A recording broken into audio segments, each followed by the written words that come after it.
Welcome back, everyone. Welcome back to another edition, another season, I should say, of the Code for Giants Cup. The Code for Giants Cup number 28. Your bi-weekly dose of Brazilian StarCraft. I'm Coach SI VIP. With you, I'm joined by these amazing players and by the people in the chat as well. Welcome, welcome, one and all. Whew, it has been far too long. It's been far too long since we have had a Code for Giants Cup. Again, Code for Giants Cup is a tournament that is organized and run by Cosmos. Big shout out to Cosmos, of course, a big part of the Brazilian scene. Did start investing, did start committing quite hard into the Brazilian scene, what, 2 years ago at this point? And last year, this all led into a big Brazilian circuit, El Circuito Brasileiro, leading into a big offline event in Sao Paulo. And it was amazing, by the way. The offline event was a lot of fun, of course. We had the entire circuit of Code for Giants Cup and MasTeR StarCraft, and I think maybe even host Masters gave points as well, but all leading into that end of year finals.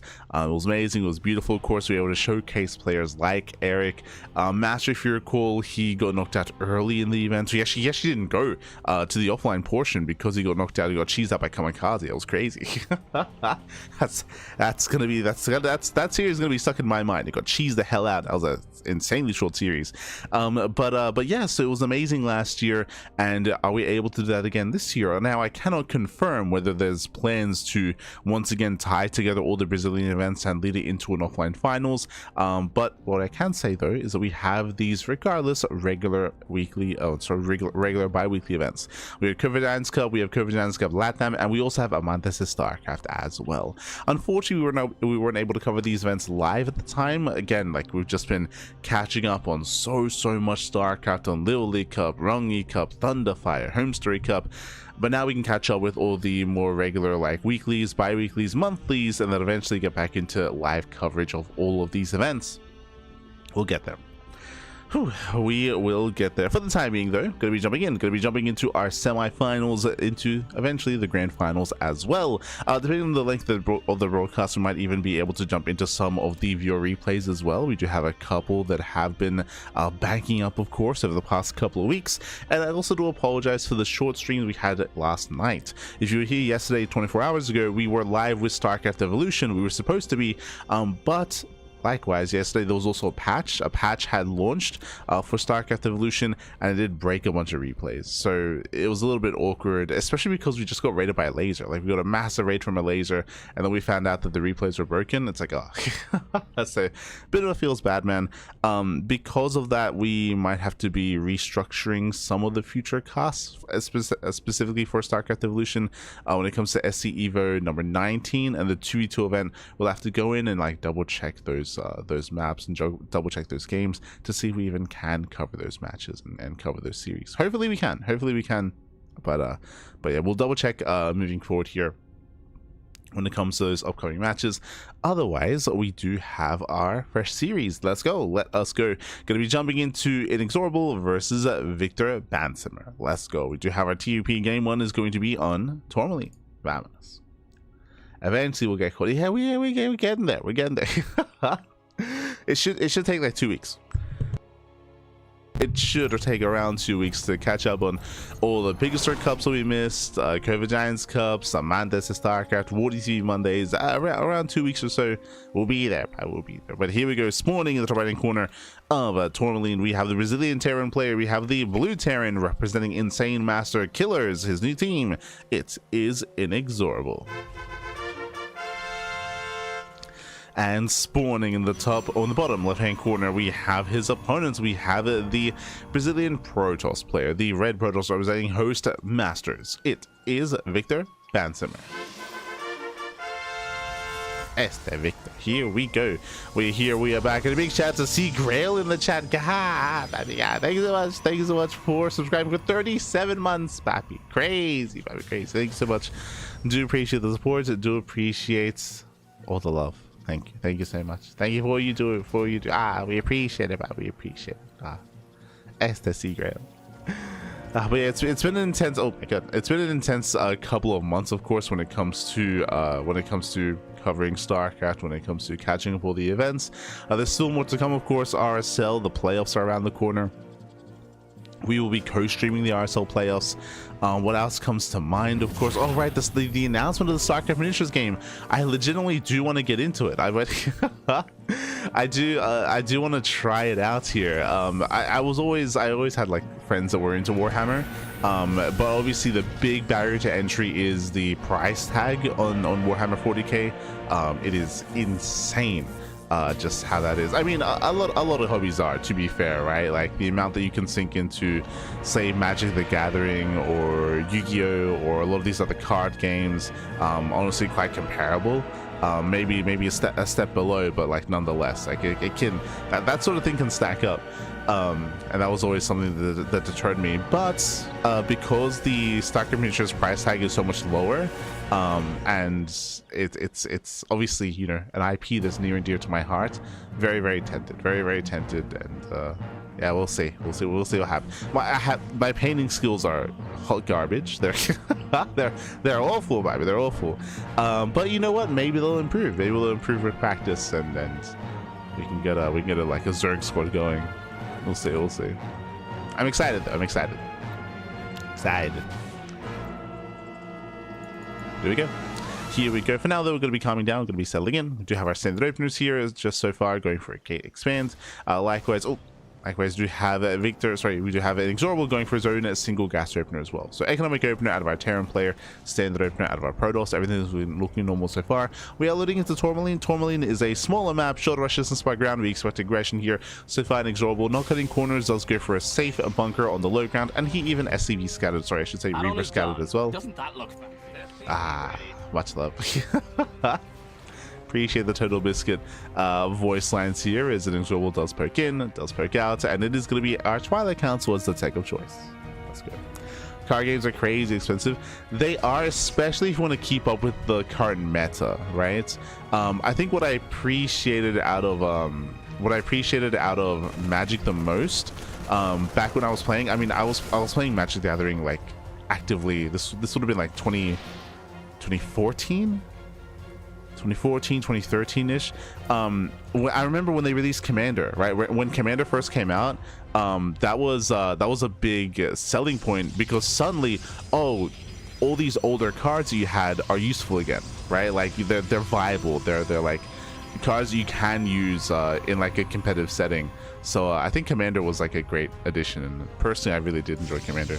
We would do like, we'd have a group of like, you know, we'd have like 6 or 7 people like Commander FFA planes chase, like it's just some crazy stuff.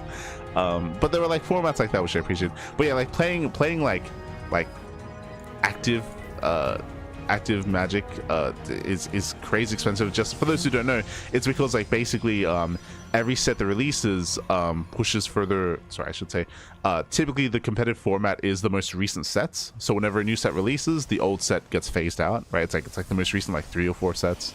So so over time, like your cards just get phased out of competitive play, so you have to keep buying new cards if you want to play competitively.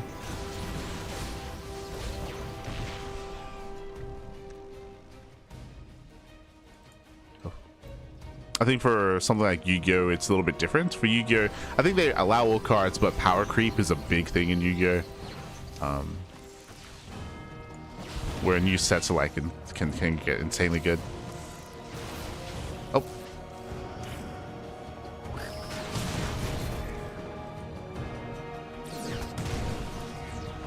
So now we do have our Mind Drop Opener. So final major damage, nice reactions here by Victor. It does minimize losses. Does minimize losses, does pull away. And likewise, Inexorable across the map, building up in towards his own bio setup. Nothing crazy here, just his own 3-1-1, building up his bio, building up his tanks. Again, so far it's been a pretty passive, pretty tame game here, even when it comes to Victor. Victor himself going for his own, oh, I say that's a high gateway count. But he's taking a third base. Taking a third base behind this. There's also no Warp Prism, I believe. No, Prism has arrived. Going for Zealots? Oh, you want for a charge? Okay, let's lock in. Charge opener, not blink out of Victor. Very interesting. I'm a little bit perplexed. So, a charge-based opener like this quickly hits really strong, hits really hard. We don't often see it coinciding with a third. Usually, if you're going for an expansion, you have Blink Stalkers to shut down drop plane to harass across the map. Going into charge this quickly is much more committed, much more committed here. So if we fail to get damage done, like we're in a bit of an awkward position here for Victor. Drop is coming in. Oh. So finding Stroll was keeping up, but does pull the boys. We do go for another warp in though, trying to force some friendly fire. Oh, he does have in MasTeR tank shots. 5 SCVs go down. Some okay damage here. It's okay. Also at 5 SCVs for what's soon to be 6 zealots. Yeah, 6 zealots. 6 zealots went down. A 1-to-1 trade. I would say that's better for Inexorable. And Victor, he has to back up. Backup has to pull away.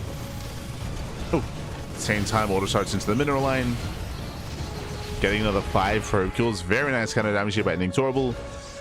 Making up for his losses, exceeding, and his two base move out is going to hit quite. It's going to hit quite hard. It's going to be brutal. The upgrades are lined up. Stim, combat shields +1. Inexorable, he does push. Behind this, I believe he does throw down a 3rd CC. Yep, 3rd CC is on the way, so he's expanding behind this, but again, this move out is going to be insane. And Victor, his initial charge opener was not ideal. I mentioned this previously, but if he had gone for something like Blink, then you can chip away at this army, you can contain it, Observer does spot it, and we are going for pseudo base right here. Zealots, they do get across the map, they can catch reinforcements, they can ideally force the retreat of the army, but it's too late. Inexorable, he's going to commit. He's going for it.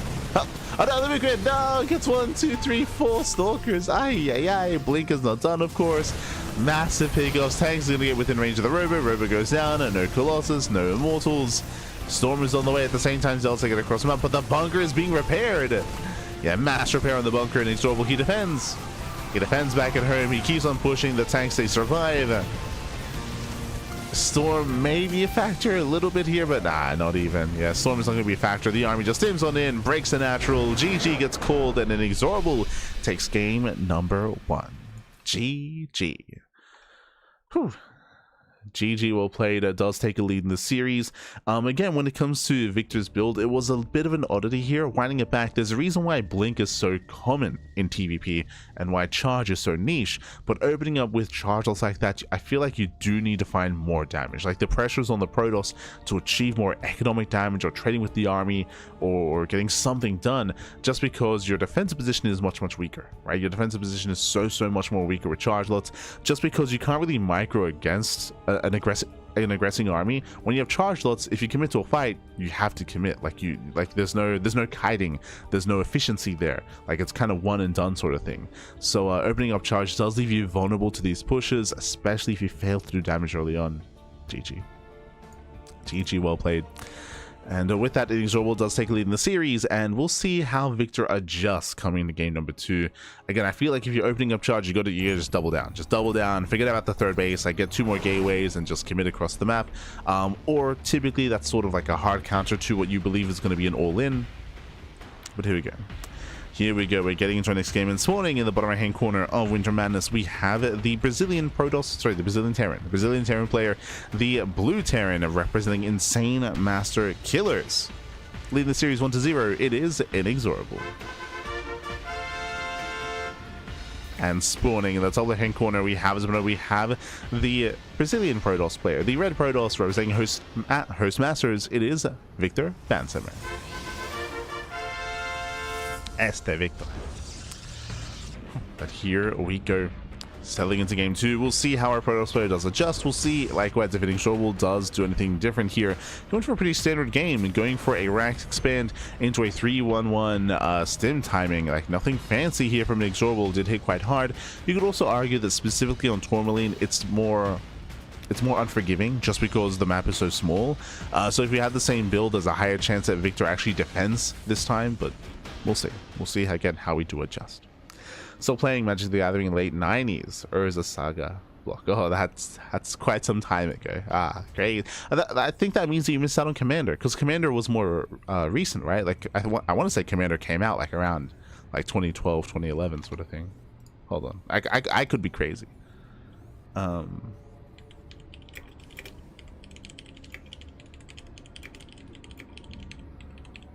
Magic the Gathering Commander format release.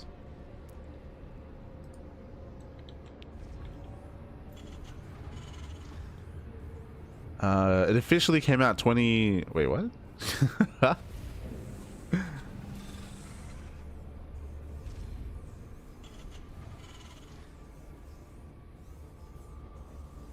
...2011. There we go. Okay. 2011. Yeah, that's what I was thinking. Like, I was thinking like 2012, 2013. It was 2011. 2011. I remember that's when we had the official Commander decks released. But I guess they were like... I'm pretty sure before that, they were like homebrew... like Commander, I think it like rose in prominence amongst the community first before like being like officially recognized.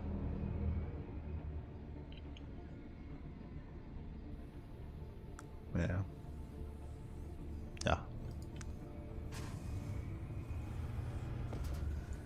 I still have a drawer full like a completely full of Magic cards like I from way back when.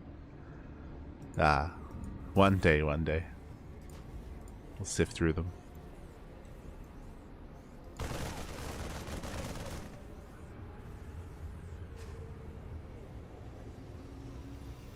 I never quite got into Magic Arena. I played it a little bit when it first came out, but whatever reason, never quite got into it. Yep. But here we go. Here we go. For now, though, we are going to be opening up once again standard opener here out of our Terran player. Nothing crazy, nothing wild. Our ranks expand into his own at 1/1/1. That command center upgrade you ordered is here. Let's go. One of the few that actually uses TV as a voice announcer pack. Much love to Inexorable. Meanwhile, oh, Robo. Okay, Victor, he does adjust here. We have a Robo opener out of Victor. With this can lead into a Colossus-based opener, so it can lead into early Bay, into early Colossus production.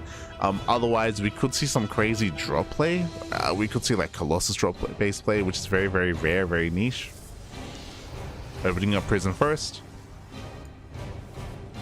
And yep, there it is, going for the Bane. So it is going to be a Colossus-based opener. This is designed to shut down heavy bio play.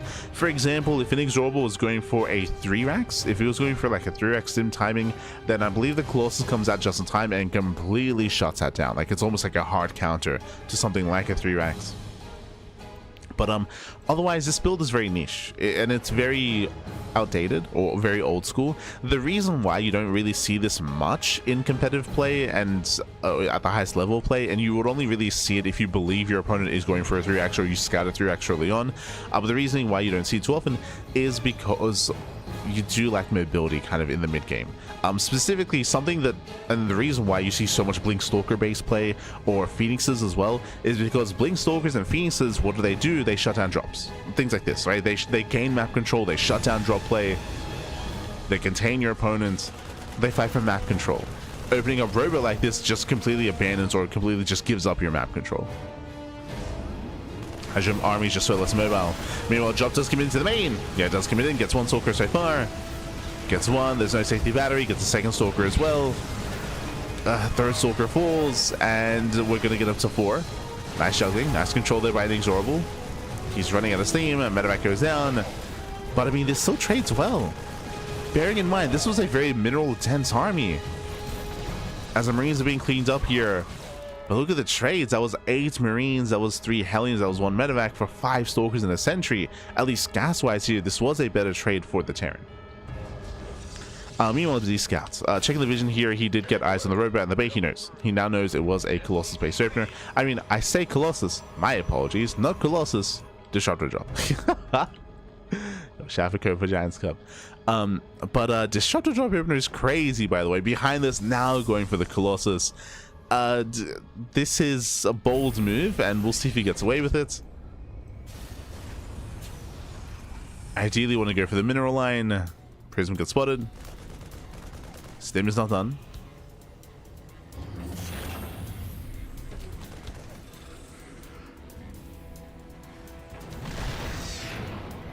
Yeah, Stim is not yet done. Nova goes up.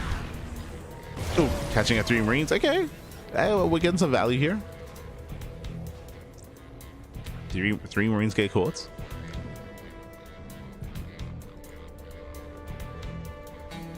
So we're getting ready for another drop. behind this Colossus are building up. Now, the upside here, I was mentioning, you know, one of the biggest downsides of going for a Colossus-based opener is your lack of map control, but it does allow you to build up your Colossus count quite quickly. So we already have 1, soon to be 2, soon to be 3 Colossus, and once you get up to 3 Colossi, you can secure yourself on 3 bases and get a 4th base and survive the early game, get into the mid game, and actually have a back and forth. Never goes up. Ooh, takes down 2 mules and 4 SCVs. Very nice. No! That runs through the bio army. Yeah, I remember this army did not have stim, and suddenly that was not worth it. I mean, 4 SCVs and 2 mules is nice and all, but that was not worth the disruptor and the war prism as well, and war prism speed. Remember, war prism speed was research, so we had an even bigger investment there to try to keep that prism alive, which failed to do so, and here comes a counterattack. Now, we were discussing how, like, oh, it means that you have a high Colossus count early on, you can stabilize. Well, right now, we have what? We have 1, soon to be 2? Yeah, okay, 2 Colossus. We have a bit of a buffering army. As you can see, though, no blink and no charge. So the Gateway army is quite weak here. It's quite vulnerable. There's a window, there's a timing. He's going for it. And Sorbo, he does siege up. Does siege, does run away.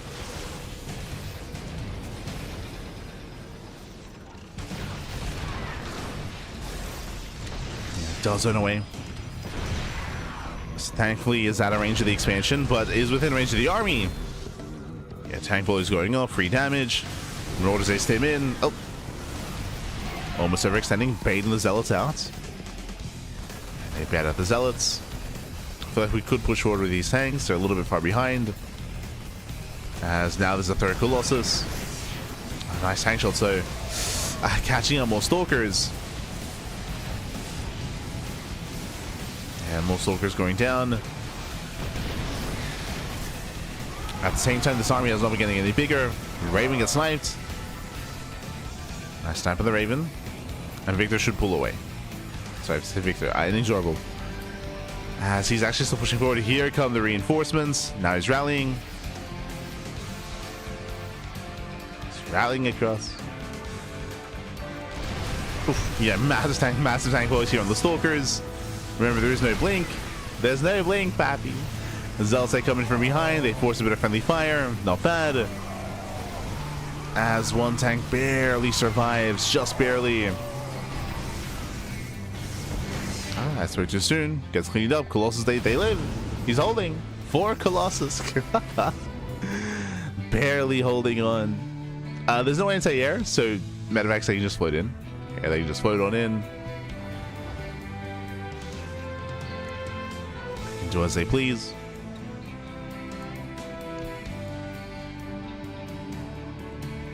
Remember building up.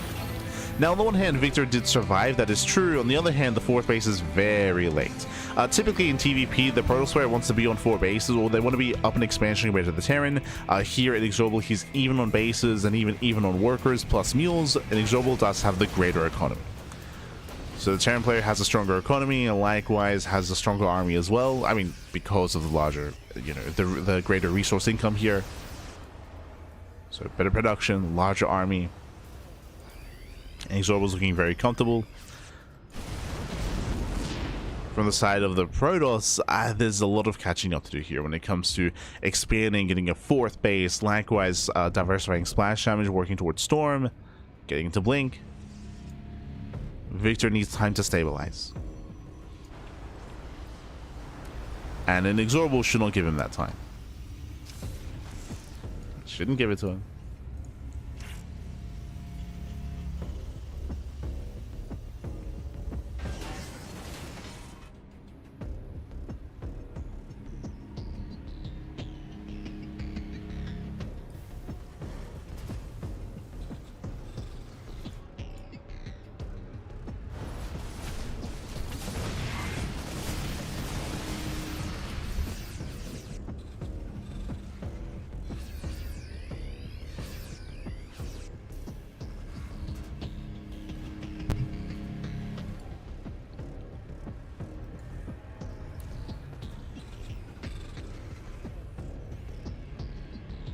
From here we are building up.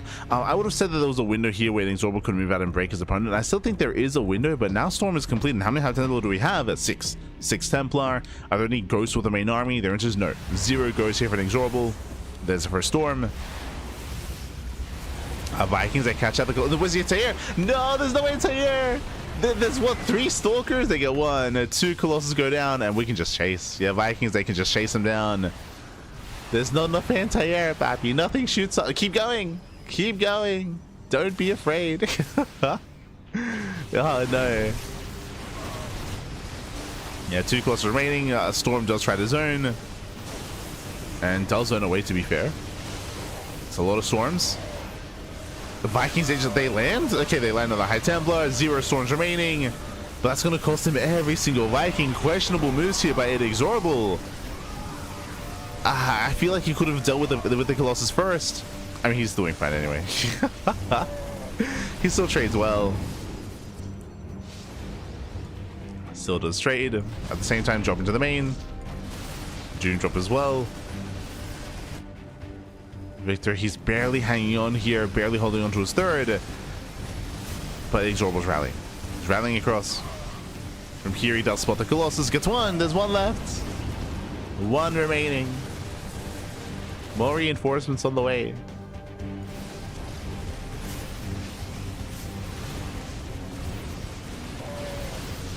And again, Victor's just being pulled apart here, bleeding out Stalkers, bleeding out Colossi. The 4th phase goes down. We're going for a desperation counterattack. Do we have a planetary? It's on the way. Planetary is still on the way.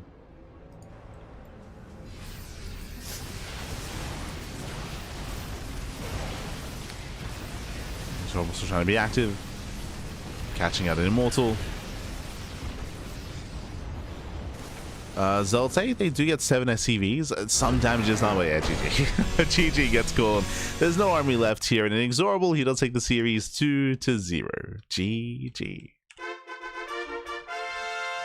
And GG, well played. Inexorable does claim it. Again, it was an interesting build here by Victor, and he was able to actually embrace the mid-game somewhat, going for the Disruptor drop, which was not worth it, going through the Colossus, which was worth it, and able to defend, survive, and build up into 3 bases. But as we mentioned, because of the difficult defense that we saw at the 3rd base, the 4th base was so late for the Protoss. Incredibly late.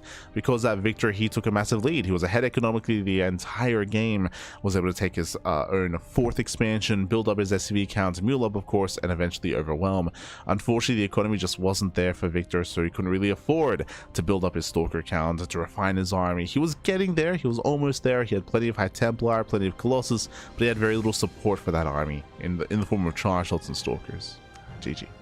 GG, well played. With that, Inexorable does advance on into the next round, and we are jumping into our next semifinals match. Let's go, baby, let's go. It's time for our boy. Up next is going to be a ZVP between Erik and MasTeR. Let's go. Again, Erik, he took a massive break after the offline finals last year. That was back in around September-ish of last year. But if you remember, Erik, he was suffering from some wrist pains. He was suffering from a lot of wrist pains, so he took a big break. He only recently came back to StarCraft, I want to say like maybe a month ago. A month at most, maybe like 2 weeks ago. But recently did come back, and has been slowly recovering and slowly kind of building up his skill. I will say he's not quite there. He's not quite where he used to be, but he has been getting better and better over time through all of these events. He did play in Pegasus Cup last week, which we did cover. And we'll see how he compares to MasTeR. I would say that Erik is the best Zerg player in Brazil. I would say that MasTeR is the best Protoss. I feel like ideally this should be a finals match, but they got seeded into the same half of the bracket. SMH my hedge. Shaking my head. And spawning in the bottom right hand corner of Winter Madness, we have the Brazilian Zerg player. We have the red Zerg. He's one of our own. It is Erik with the CranKy Ducklings. Let's go, baby, let's go. And spawning in the top left hand corner, we have the Brazilian Protoss player, the blue Protoss, representing Team Hellfire. It is MasTeR.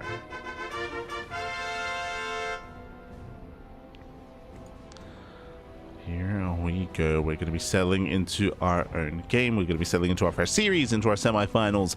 And again, Erik, he, I would say, was the dominant force in Brazil for a very long time. But as I mentioned before, in recent months, he did take a big break. He stepped away from the game, and he's still trying to recover and still exploring his options here, especially in a new map pool and in a new patch as well.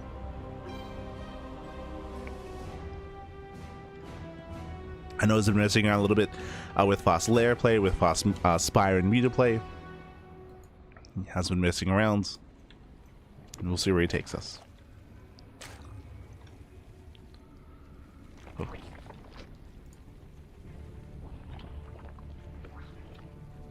And we shall see.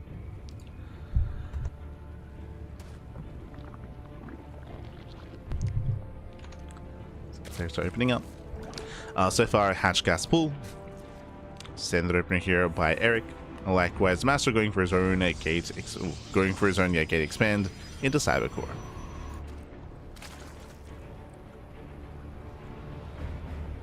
So players are going to be opening up. We just see Erik going for, let's go. He does go for his own natural third base. Does go for his macro hatchery, I should say. Bearing in mind, this is something very common here with Erik. This is not necessarily hyper aggressive. This is a way for Erik to open up early on and have extra larva. This can lead into an early roach warren and into Erik skipping link speed. I'm curious if that's going to be the case here. We'll see how he does spend his gas. But I believe because he's going for that earlier hatchery, it does mean that he has a later queen. But larva wise, it's still okay just because of the extra larva you do achieve here with this hatchery. The downside though is early game defense, right? Your early game defense is going to be weaker because you only have one queen. Likewise, link speed is still being researched, and you can see that Erik is staying in gas. I believe this should be for roaches, as typically you would pull out.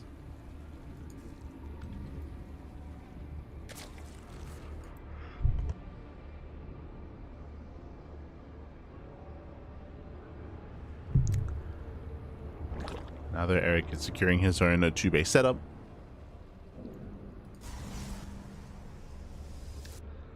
Likewise, Stargate open out of MasTeR. Does open Stargate into Oracle.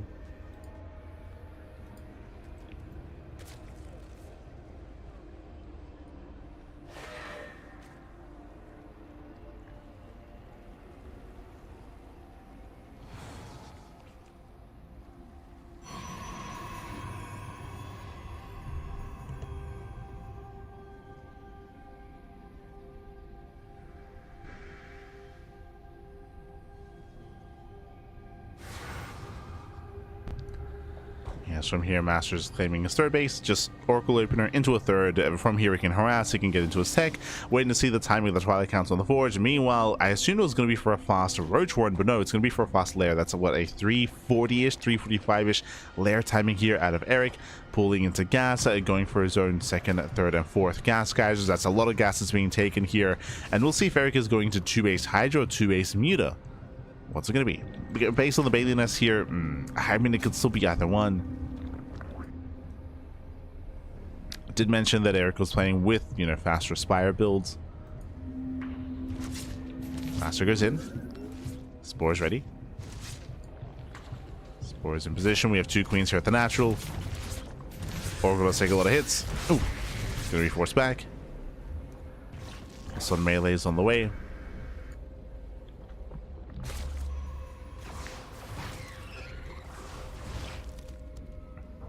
The melee, trying to catch out the adepts, and looks like we'll get one. Oh, potentially does get one.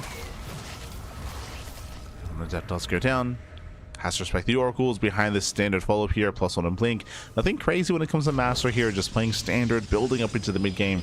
It's Erik that I was curious, was it the Hydrogen or the Spire? We have the answer, it is Spire play. Okay. Going for the mutas. Now, what has MasTeR seen? I believe he did notice the early lair. Yep, he saw the early lair timing. He did see some of the gases, but not all the gases. So, MasTeR, he has an idea as to what's going on. He does spot the Bailiness as well, but he does not confirm. Yeah, no confirmation.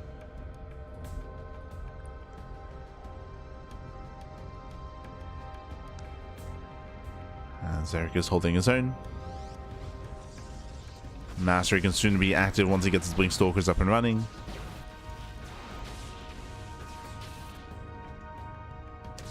Once he gets them up. As there's that gateway explosion. Building up into... 7 gateways already though. No gases. This looks like an 8 gates. Yeah, it looks like a 3-base all in. Do you have the Prism on the way as well to reinforce across the map? This is going to hit like a truck. MasTeR is committed. As Erik tries to engage, we have plenty of oracles. And the problem here is that these mutas will not help. Not defensively. The goal here for Erik is going to be to keep MasTeR contained and keep him on a low base count, low economy. We'll see if we can pull this off.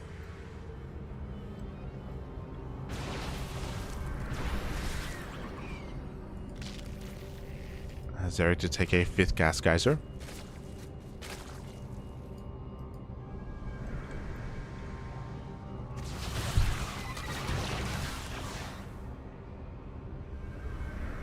Here we go. MasTeR moves out. As he moves out, Baneling should be moving in. Mutas are backing up, and again, I'm still a little bit concerned about the defense here. Here come the Banelings. They're rolling forward.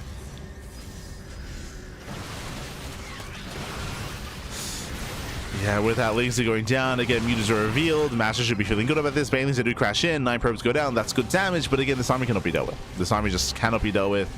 So many stalkers. They protect the Warp Prism. Erik, he cannot engage. He needs to try, though. And MasTeR is breaking through. Mutas are coming from behind. They catch one of the oracles. One oracle goes down. Dives on the prism. Oh gosh. Prism goes down, but it will cost him what, 3, 4, 5 mutas. Oh my god, almost every muta goes down, and MasTeR, he has done it. He has broken Erik. Ay, ay, ay. Again, going into mutas like this is very vulnerable against all-ins, and MasTeR happened to be going for a 3-base all-in. 3-base all-in breaks the bases across the map. Erik, he has no defense. Again, mutas are built to harass and not built to defend. They're not built for this battle.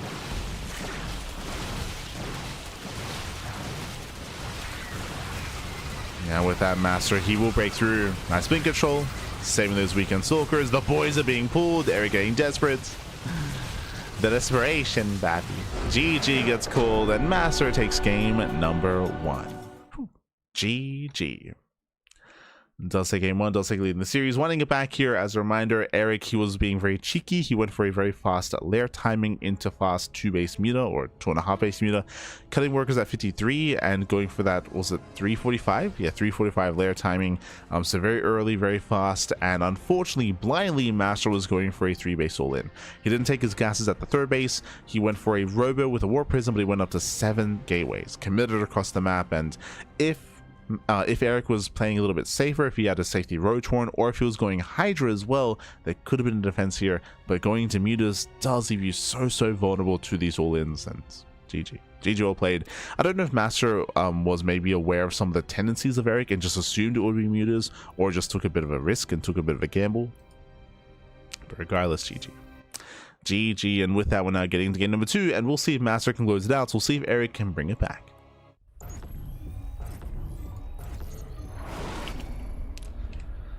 See if we can bring it back. This morning in the top left-hand corner of Ruby Rock, we have the Brazilian Zerg player. We have the Red Zerg representing the CranKy Ducklings.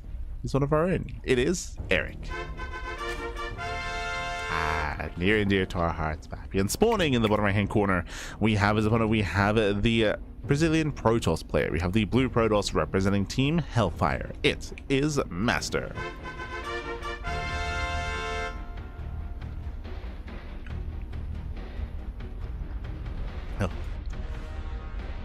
Here we go. As Erik is going to be opening up, interesting. Was this 15 or 14? 14 pool out of Erik. Oh, sorry, gas first. So it was a 14-14. Gas into pool. There was no cancellations. I missed it. It might have been even like a 13-12-ish setup. But hyper aggressive. With the early gas timing, it does mean you can get into hyper early link speed. If he stays in gas, this could be a Bane bust. So leading towards Bane bust here.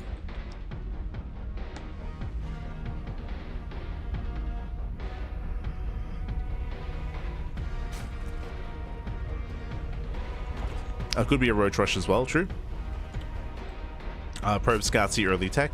Link speed is on the way, so we have the answer here. It's going to be link speed and no additional gas mining, so no Bane bust. Just early link aggression. I believe behind this, Erik should expand. I'm not convinced he's all in. Yeah, Jordan moves down.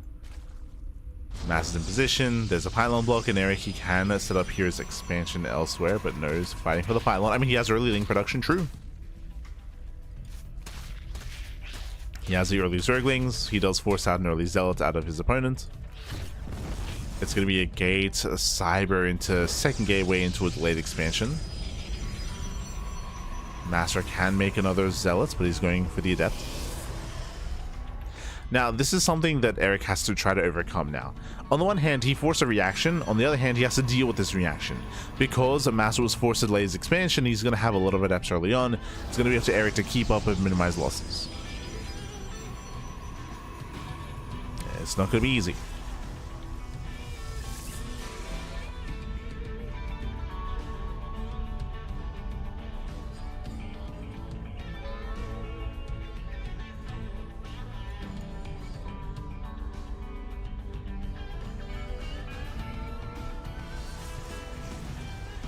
As work is on the way.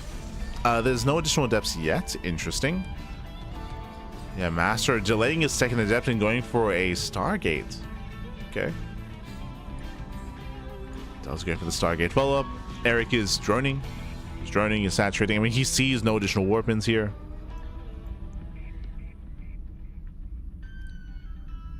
Just now trying to confirm. There's no Stalker either. Erik here will eventually scout the Stargate. And for now, we're settling in. Settling into our game here. Once again, that macro hatch is just for larva. And to spread creep as well. Technically, this does save you a creep tumor.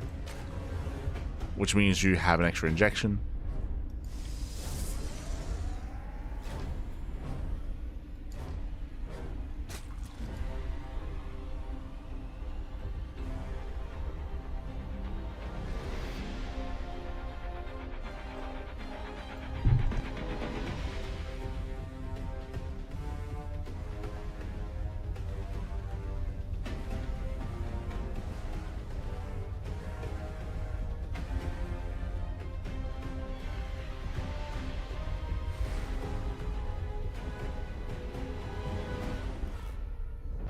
Okay. So it's just a bit of a hot take. It's getting hot. The day is heating up. Yeah. But here we go. We do have MasTeR moving out. The Oracle has arrived. Once again, it's going to be a fast lair here. This was around a 4:10-ish, 4:10, 4-ish, 4-minute-ish lair timing. So very early. Not as early as last game, but early nonetheless. Erik going for a later third expansion, joining up on 2 bases, taking his gases as well, getting up to 3 gases. There's the Bathing Nest. This looks very similar to last game. Very similar. Once again, in my mind, either going to be a fast Spire or a Hydra Death. Going to be one or the other. Last game did go into fast Muta play. Meanwhile, Adepts have arrived. The Lings are across the map, which means Erik is vulnerable. Oh no! Adepts are getting in, and this can do critical damage. This can do critical damage. Lings are racing back home to defend. Adepts do make it in. We have Oracles to protect them. Lings try to engage. So Lings are being punished. Adepts are shade away. So far, 0 Adepts have gone down. A very efficient trades here by MasTeR. And once again, 2-base Muta. Okay. Once again, it's going to be 2-base Muta. Meanwhile, this time, MasTeR is claiming his 3rd base, still building up, and actually going into charge. Not blink this time. Okay, charge means that there is a chance for Erik to defend if he scouts what's going on. If he sees a bunch of defensive zealots at any point, then he can react with banelings and survive. Nice run by. Nice counterattack. Catching up 4 probes.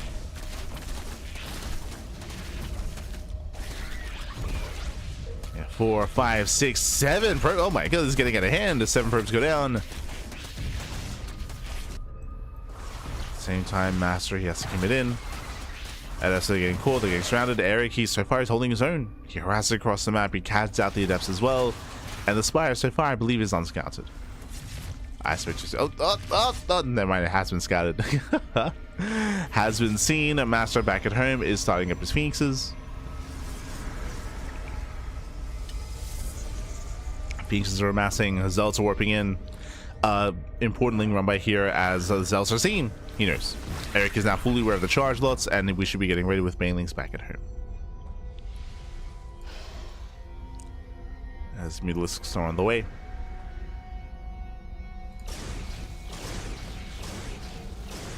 Erik does slip into the main. Confirms the Archon production, the Phoenixes as well. Erik does know. Erik is trying to be proactive here. A bold move. He wants to bring down that third.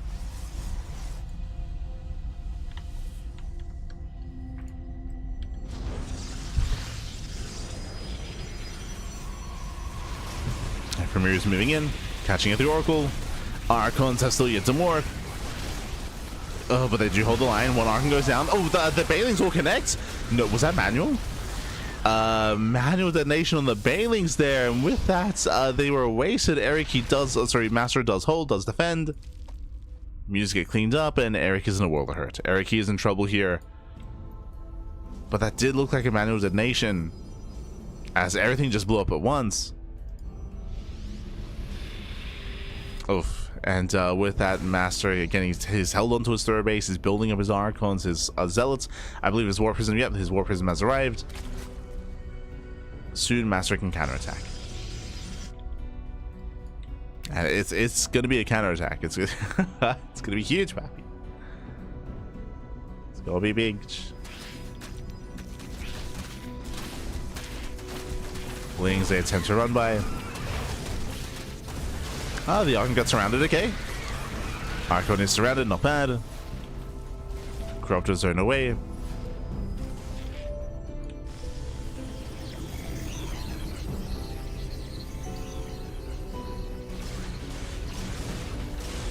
Yeah, they do catch one of the Phoenixes at the same time. Here comes a Grand Army, and are there any Banelings to defend? Without Banelings, there is no defense. Yeah, there is no defense here. Charge, let's say, do warp in. They collapse on the army, and we have the Archon coming in from behind as well. The Lings, they do get us around, but oh god, there's still more Zealots. Yeah, still more Charge Lots. Again, without Banelings, Lings, they cannot hold their own, not against a mass Charge army. Banelings now morphing in, we got 6 of them. But the Zealots are broken into the Natural. The Natural is compromised, boys are being pulled, the Archons are moving in. And with some good Baneling connections, maybe Erik can hold on a little bit longer here. They're waddling in. They do connect well. They connect well. Erik holds. But at a cost. 26 drone. Okay. 26 drone kills. Ay, ay, ay. Critical damage, puppy. Critical damage. And with that, Erik, he is being broken. We have more units rallying across map. More Zealots. This time more Archons and Immortal as well.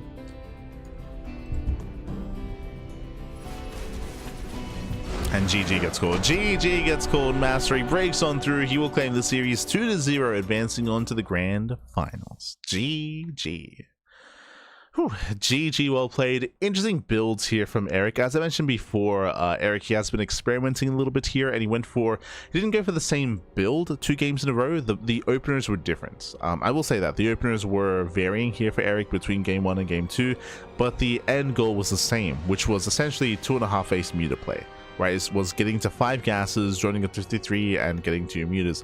Unfortunately, in game 1, he was hard countered, he was blind countered, he was not scouted, his gases weren't even all seen either, but we saw a big 3-base all-in at a MasTeR in game 1. Here in game 2, he was scouted, so this is why MasTeR was able to react with Phoenixes, and he already had his charge lots ready as well. I would say that the big moment in this game was when Erik pushed across the map at the 3rd base, and it did look like he manually detonated all of his Banelings.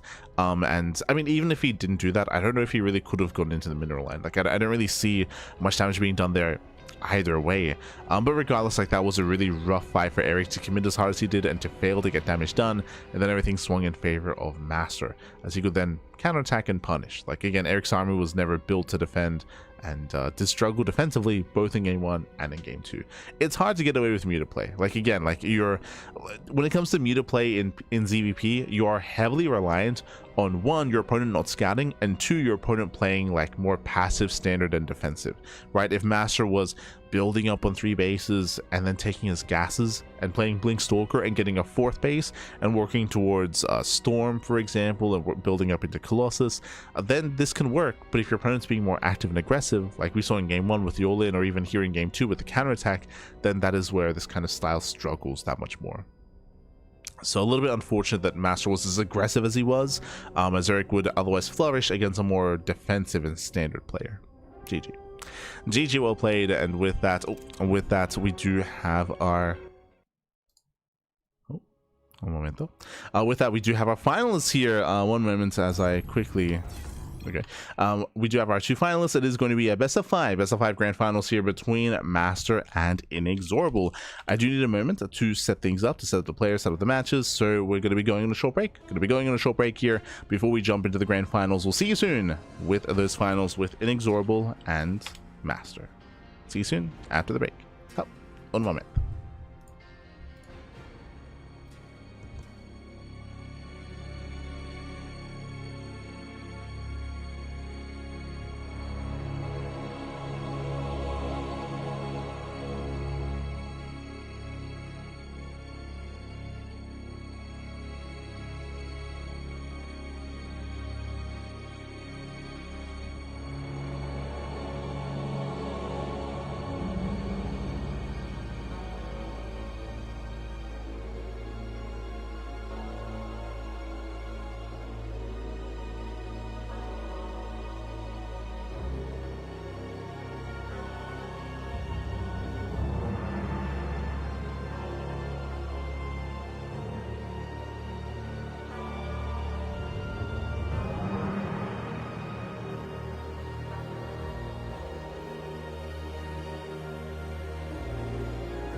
Welcome back, everyone. Welcome back to the grand finals, grand finale this year of the Copa Giants Cup number 28. Your bi-weekly dose of Brazilian StarCraft. Here we go. We are here. We are back. And again, it's going to be a bit of a shorter broadcast. The semifinals were honestly quite fast, really fast semifinals. And we'll see if that trend continues coming into the grand finals as well. We're here to find out. Let's go as we have our TVP MasTeR versus Inexorable. MasTeR just took down Erik, and Inexorable just took down Victor. And now we have our two Terran and Protoss players facing off in the finals. Inexorable, I would say, is the best Terran player in all of Brazil. MasTeR, the best Protoss. We often do see these two go back and forth. And we'll see if that trend continues here in the finals. Let's go. Let us go. Spawning in the double hand corner of Winter Madness, we have the Brazilian Terran player. We have the blue Terran representing Insane Master Killers. It is Inexorable.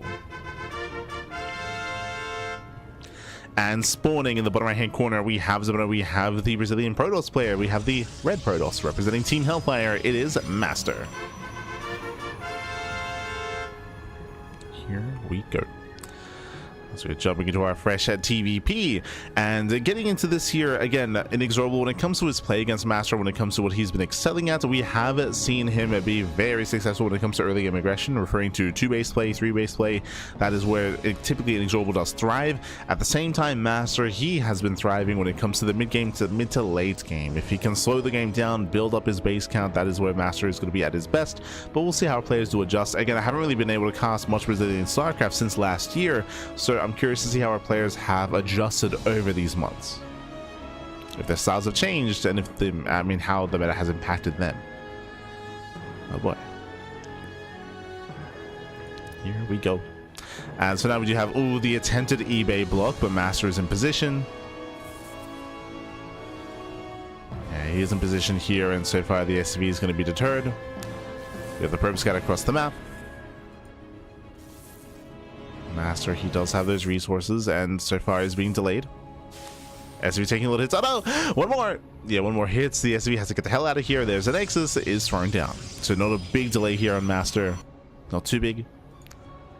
He'll throw his own base down. Likewise, so is Inexorable, going for his own economic opener as well. So both players are expanding. Both players are building up. We'll keep an eye on any kind of crazy tech here. From here, MasTeR has options to go for a Twilight Council, Stargate, and Robo, and even then there are many different variations, going 2-gate blink, 3-gate blink, 4-gate blink, Stalker, earlier or later expansions. MasTeR does have options.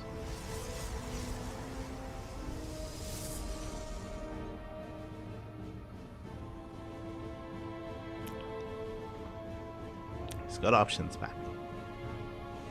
Likewise, so does Inexorable. From here, we can follow up here with Reactor to Reaper Hellion. We can go into Widowmine drops instead.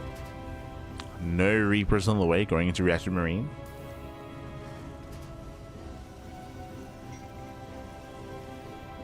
Getting into his bio.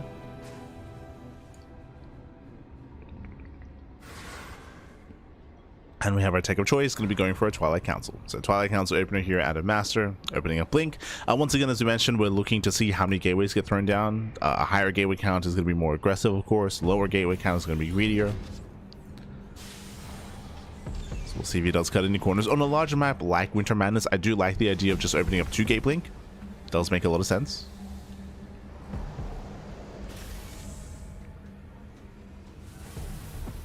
That's going to be an extra gateway, so it's going to be so far at least 3-gate blink Stalker.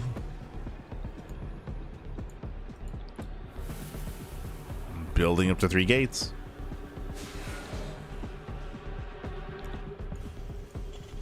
So MasTeR does poke in.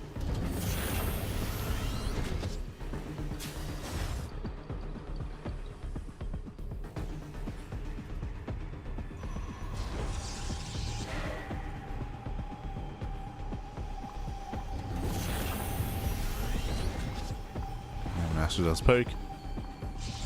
With this, he should be safe to any kind of early game aggression. Going for the Robo as well, just to be safe. Detection is going to be available if need be, if there was a Banshee follow-up. And MasTeR can soon expand. Meanwhile, Inexorable, he is going for his Mind Drop. Rough supply block.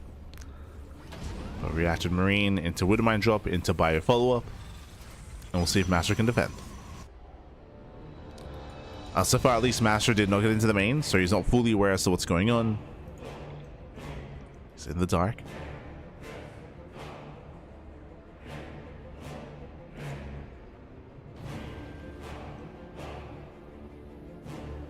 As the Inexorable does boost in, distracting with the Marines. Stalkers are in position, and MasTeR, does he react in time? He does. Whew, does pull away. There's no blink. Oh my god, massive connection. Catching out 2 probes and a Stalker. Very nice. Again, MasTeR panicking a little bit in the defense, and again, blink is done in only 5 seconds. 4 probes go down. 2 more than should have.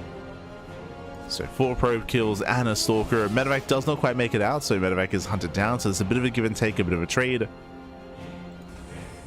But Inexorable does find more damage than he should have. So better trade for the Terran. Behind us getting to stim. +1. Eventually combat shields. For here we're just calming down, building up on 2 bases, and MasTeR has to catch up with his own 3rd. Aiming his 3rd base. Calming things down.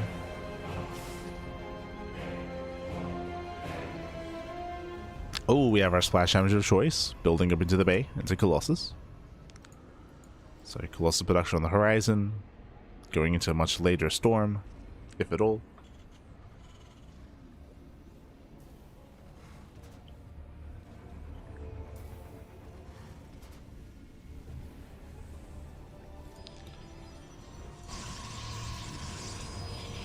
Likewise, a gateway explosion.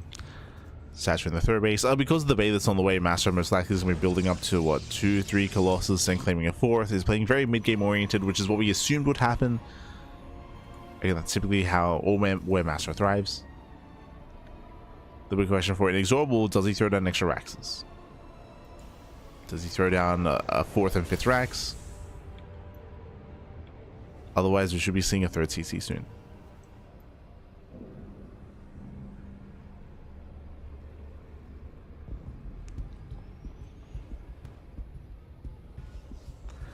MasTeR does threaten to dive. He at least does scout the entire army. Does spot all the add-ons, all the upgrades.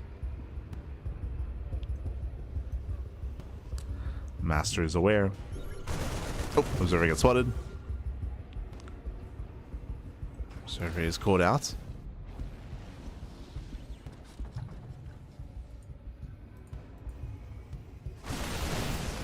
And eyes on MasTeR. As he, eyes on Inexorable as he moves out. Looks like he's getting his 3rd CC on location. He's expanding.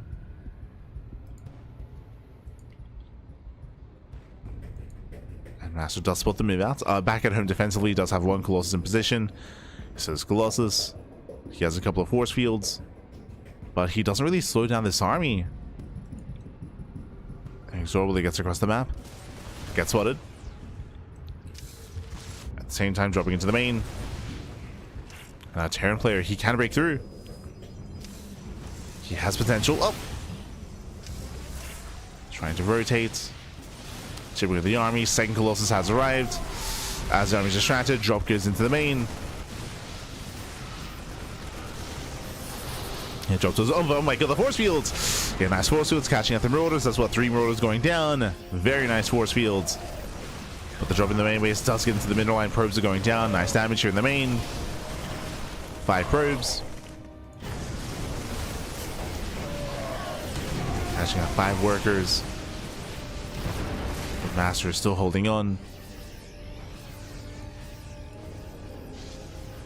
Still maintaining this Colossus. We have a 3rd Colossus on the way as well.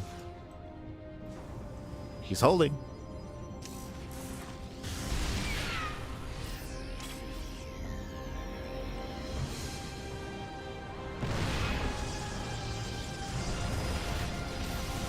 Base out the tank shot. First tank is going to go down. It takes out the tank. Colossus, they move in. Remember, there's 3 Colossus. Only 2 Vikings. Down to 1. Ooh, barely 1. And MasTeR is weathering the storm. He's holding on. He's surviving. Forces back the army. Defends his 3rd base. Expanding towards his opponents. Oh, okay. 4th base already halfway done. And MasTeR, he's soon taking map control away from Inexorable. Inexorable, who was very committed there, and that was meant to kill. That was meant to break the 3rd at least, or at least trade a little bit better. Catching out of Colossus was unable to.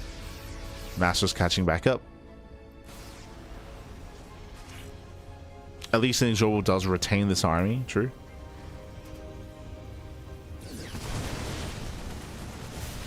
Does retain the army.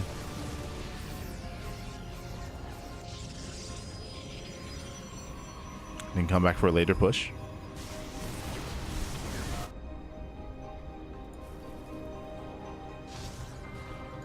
You know, MasTeR, instead of going into Storm, we're going into more Disruptors, which means we should soon be seeing a second Robo and double Disruptor production. Speaking of, there's a second, but also a third. Okay, going into triple Disruptor production. That's going to be a lot of Novas, a lot of Disruptors. No Storm. So that means that MasTeR's army is not going to be as vulnerable to EMPs. Not as much.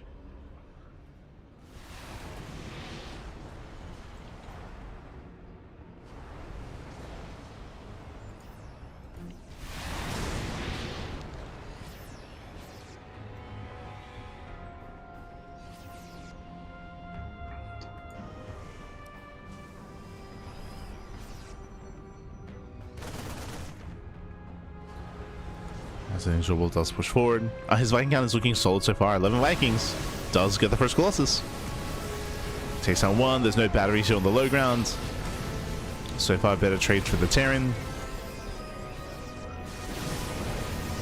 As the Nova does clip the army. Yeah, nice connection with the Nova. Colossus is going to be going down. MasTeR losing everything. We'll lose all the Colossi. And Inexorable, he trades well. Trades well here. Takes down 3 Colossus. Oh, did you? Okay. Whew, I'll pick up. That was almost brutal. That was almost devastating. Cuidado, papi, cuidado. Calm down. As MasTeR does give chase. The Nova goes off, just running away. What's a little bit scary to me here is that the Disruptor count is building up. We're building on more Disruptors, that they're surviving and being maintained over time. Getting into 4 Disruptors. MasTeR switching into Immortal production, a much more robust army. Immortals are ideal against a more Marauder heavy composition. That's what we're seeing here. A lot of Marauders.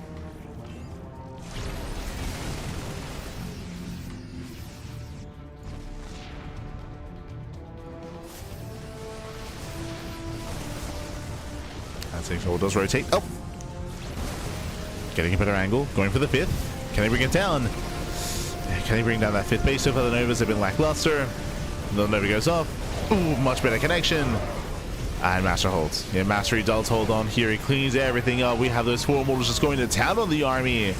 On the Vikings and on the Marauders at the same time. Inexorable, he does drop on the right-hand side. There are Stalkers to buy some time. They're losing 2, 3, 4 Stalkers. Some heavy losses here for MasTeR. But he will hold. It does hold on, but still lose every single Stalker. Yeah, some brutal losses. This does buy time at least.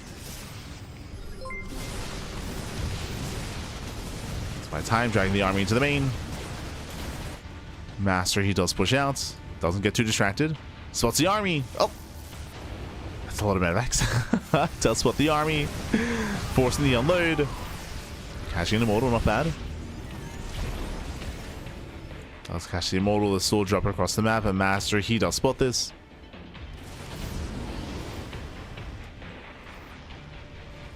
The Soul Zealots in the main. At least you can see this one drop is tying up a lot of supply here, both in the main base and the 4th. That's a good lot of cancel. Kill the Nexus. Nice moves out of Inexorable. But he's rallying in. Throwing away a couple of units. Did I say a couple? We're throwing away everything. Yeah, Liberators, they just run into the army, losing 1, losing 2, losing 3 to the sentries of all things. Losing all 4 Liberators. That's huge.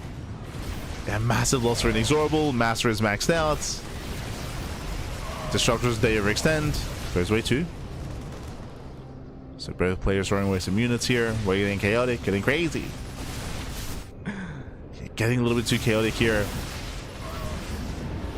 As MasTeR still has a greater army though. Like, he's still ahead in army supply. Well, the drop is being annoying. But MasTeR, he's not. He's breaking the main force, pushing into the bases. Pushing towards the mineral lines. The Liberators, they do finally siege up.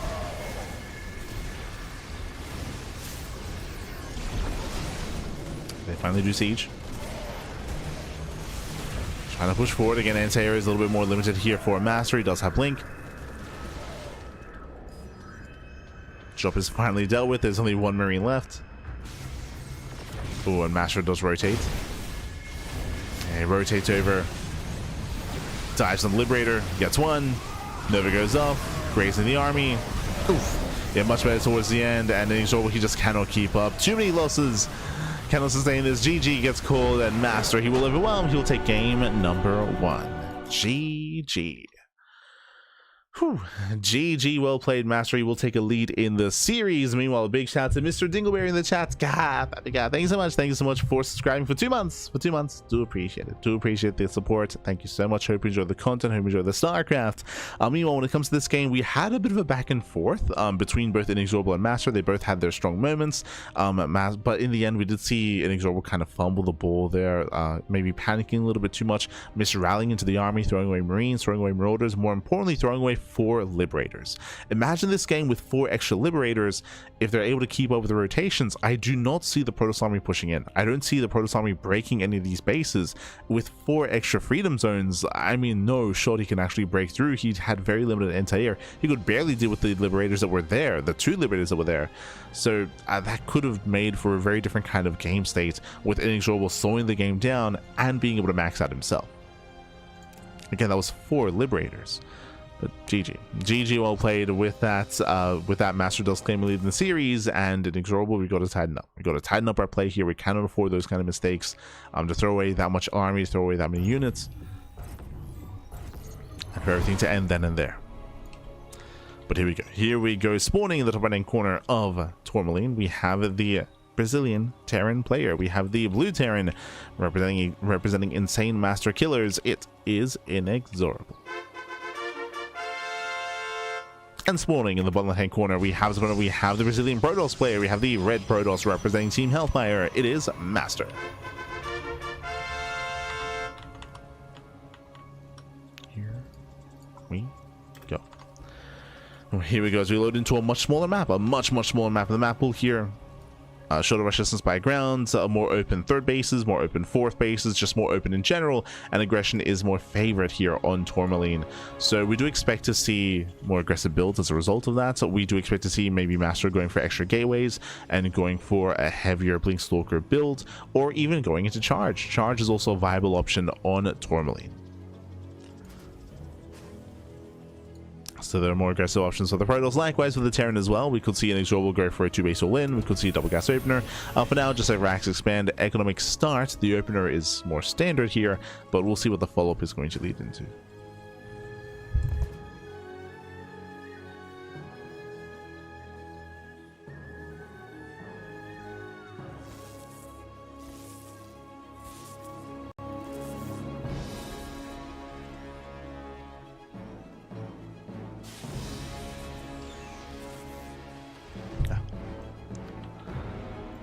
So now we're opening up.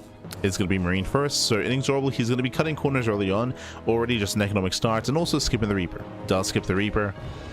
No SCV Scud either. So Inexorable, he's playing blind.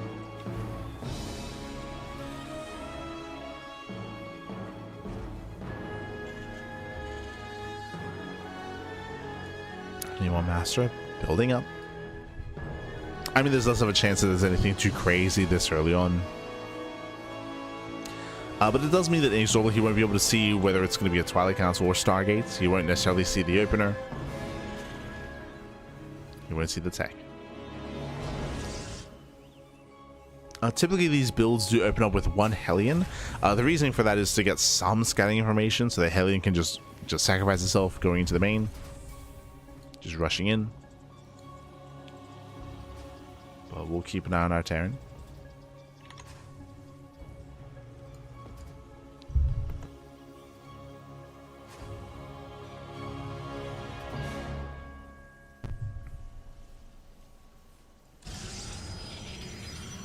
So we have our tech of choice. Twilight Council open out a MasTeR. Again, we're expecting a higher gateway count this time, but we'll see. I mean, I say that. Last game we did see 3-gate blink, so that's kind of more of what we're expecting here. More of the same.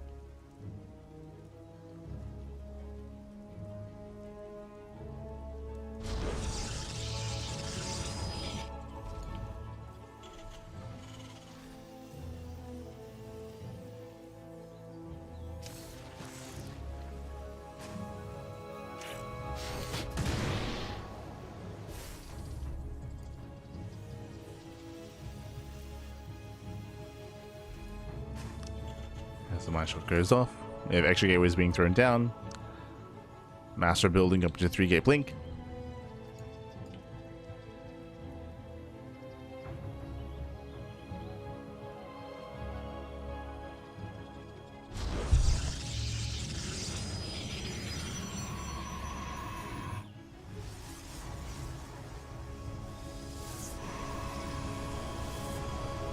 Yeah, just 3-gate blink into the robo. Same build as last game, building up and getting to just a safer start. Inexorable likewise is going for his own 3-1-1.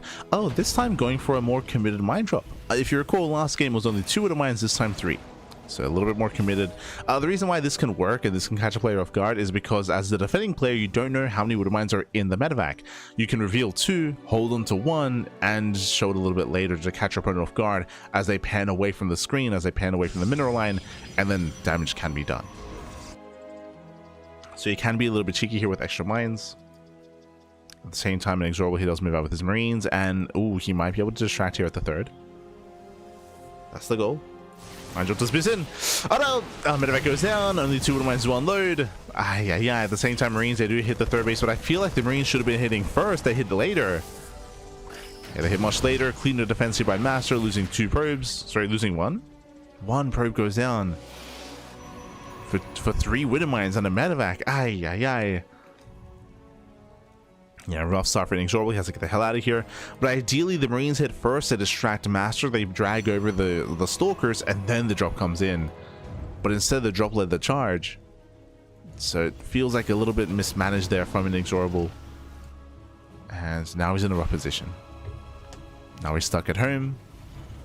Stalkers, it's their job to contain. And MasTeR gets away with this 3rd. So far, so good.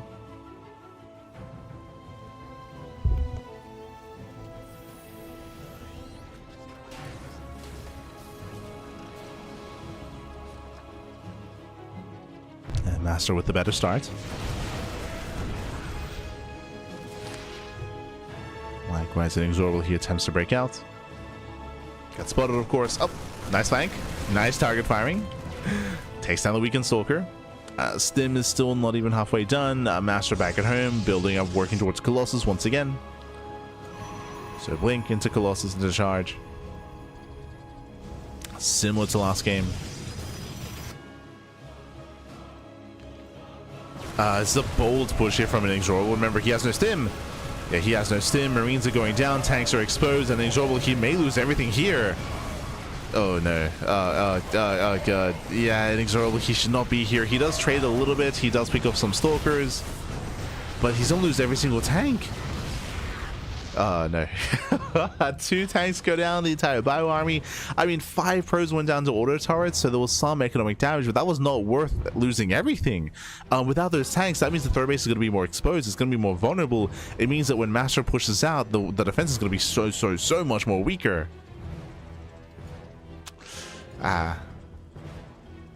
Yeah, Inexorable maybe just misjudging the strength of his army and misjudging what he could accomplish. If he had stim, sure. But remember, he pushed and he hit and he attacked in the game, and the fight ended pre-stim. Like, stim was not a factor there.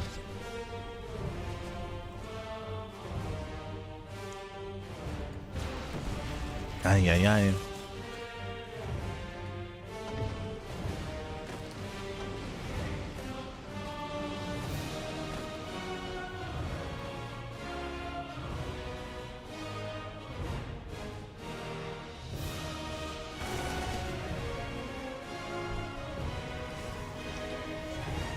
As MasTeR is just chilling. Once again, though, MasTeR shouldn't push out until he builds up his army, so he has to warp in, he has to build up his Colossus. He already has 1, soon to be 2.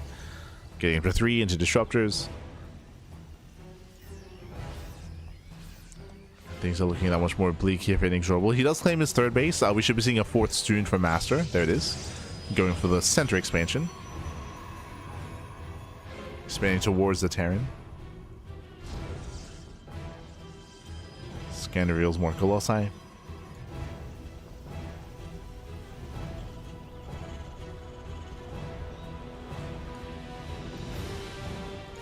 And we'll see if Inexorable can keep up.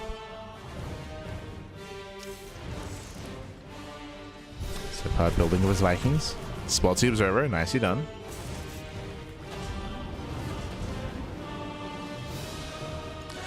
This is an interesting move here. This is something you don't really see too often nowadays because of the nerf to the Widow Mines, but we're going for a mid-game mine drop. Has potential. Oh, as he moves out, the army's moving in. Okay, we gotta be... Okay, thankfully MasTeR does back off. Just securing his own center base. Raven is deflected. Nothing in position here at the natural. Widow Mines are moving in. Look at this, 4 Widow Mines. Good reaction. MasTeR does pull away. Up. So far getting 3 probes. 3 probes for 3 mines. 1 more Widow Mine into the main base. And MasTeR, does he notice? Up. He pulls away. Pulls away a little bit late. Mine shield goes off, catching out 3 extra probes. Not bad. 6 probe kills for 3 Widow Mines and a medevac. It's an okay trade. Ideally, the medevac survives. Zorwell does move out this army. But he gets spotted. Snipe the pylon does force a rotation. Zealotay spots the rotation back towards the center. Nice vision here from MasTeR.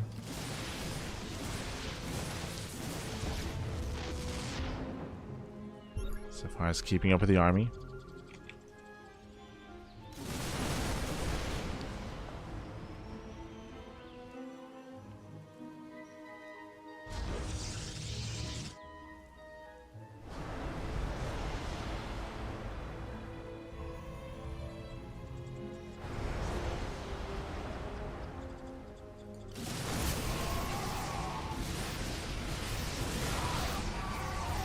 As MasTeR does move up with the Zealot run by. Inexorable pushing in.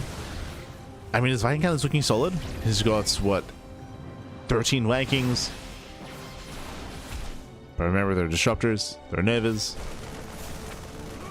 Zealots are dealt with. MasTeR is moving out. Oh, does find a medevac. Gets 1. Almost 2. Katsihito.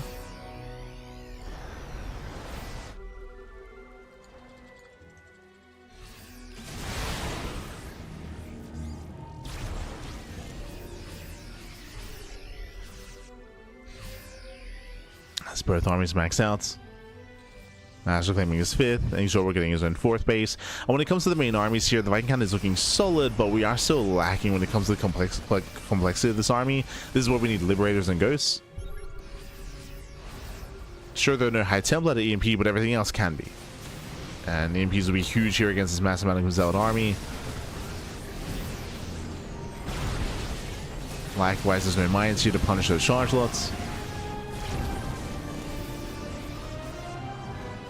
Any major connections so far. MasTeR has to babysit those Colossus. Gotta babysit. He moves in, Novas they go up.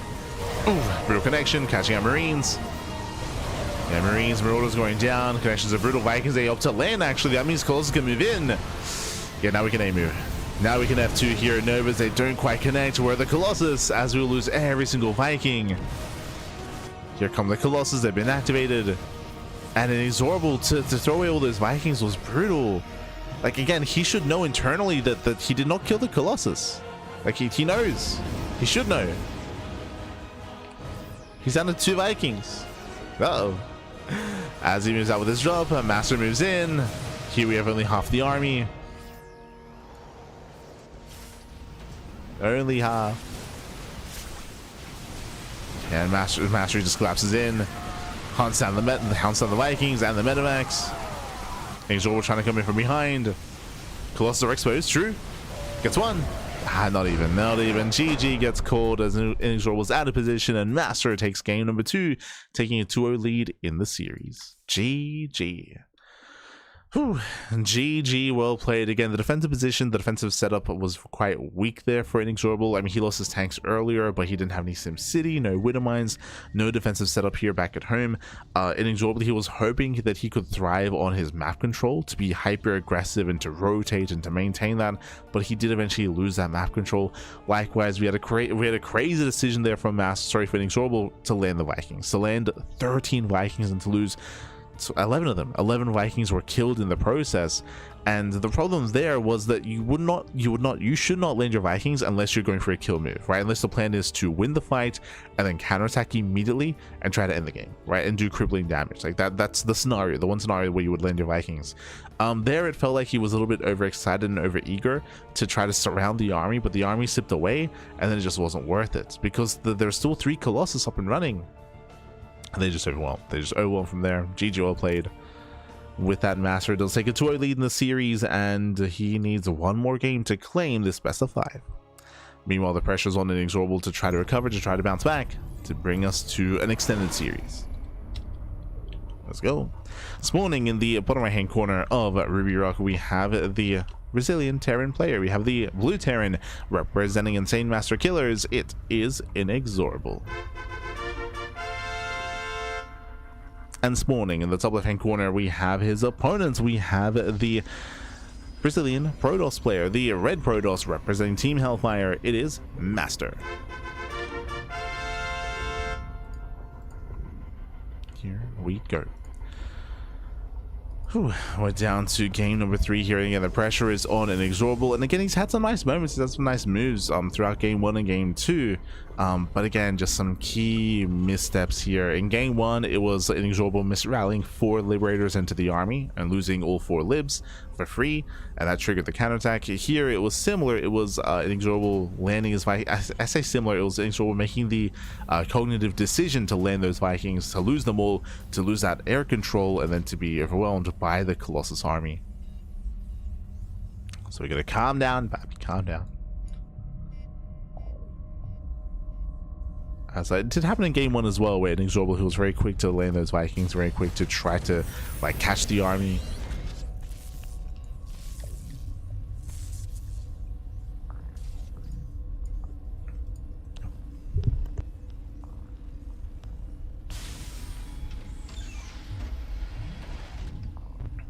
So here we go.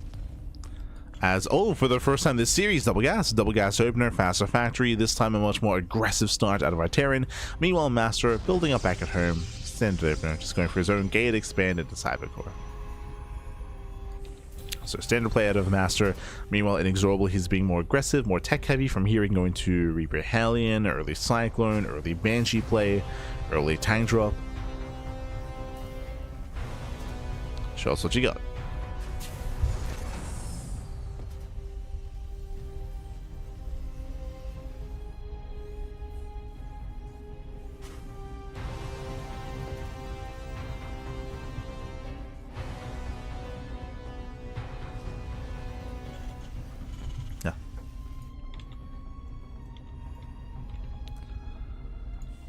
Players are opening up. From here, Jesus, a very delayed expansion. So a standard double gas opener is racks into factory into CC. This was a starport before command center, so hyper aggressive build here by Inexorable. With the much faster starports, I would imagine this leads into either tech lab into Banshee play or early drop play. Without any additional Hellions though, I'm leaning more towards tech lab, which to me feels like we could have gotten like a fast. No, okay, still going for the medevac. What are we dropping? Okay, it's a bit of a kitchen sink here. We're gonna have Marines, Hellions, and Widow Mines. This is gonna be quite committed, and this needs to get damage done. Oh, and the hallucination will scout. We'll confirm that we already have the starport. Starport's complete. Everything's in production. Also confirms the CC is late. So MasTeR sees all. And already setting up his wall. Hellions going to be thrown away. Hellion might get one. Not even. Hellion goes down. There's a medevac drop.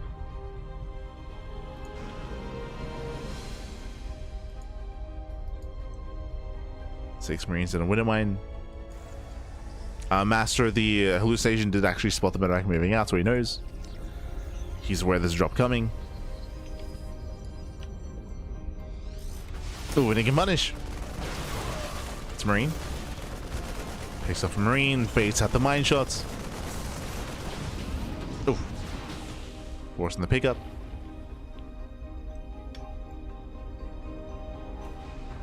And behind this thing, we're going for the initial drop play into Cloak Banshee. So again, now we can see like we're making further use of the fast starports and the fast gas. So going to Cloak Banshee and tank production. Oh. Has a pile on this knife. It's a delaying blink. Okay. Nice delay.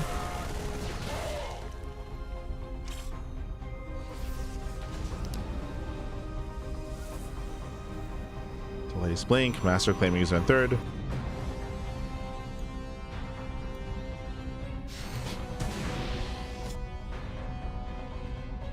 Time to drop into the main.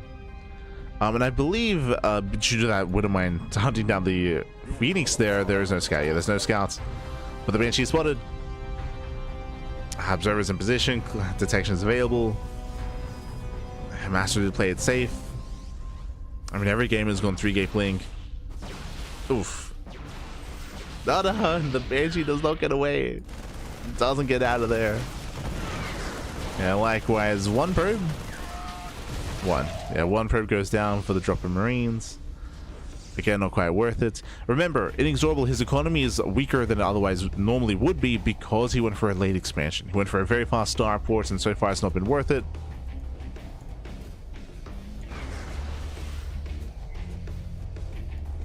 Yo, where are we headed? What's going... That starport should not be on a mission like this. the starport still has value, Pappy. No! It still has value. Where are we going? Okay, there we go. It's racing back. Yeah, it was a mistake to rally it across the map, just a misrally. It's racing back home. That means we have no medevac production. No medevacs. Losing one, losing two tanks. One tank barely does get away. I spoke too soon. Blinks in. Takes down the tank. And then he'll lose everything. He'll lose everything here. Losing the entire army back at home. There's not really much left standing. The starport, we still got to find a place for it to land.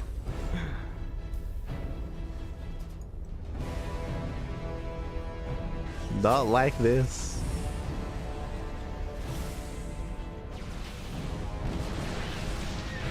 MasTeR blinks in. Blinks in, catching a Banshee.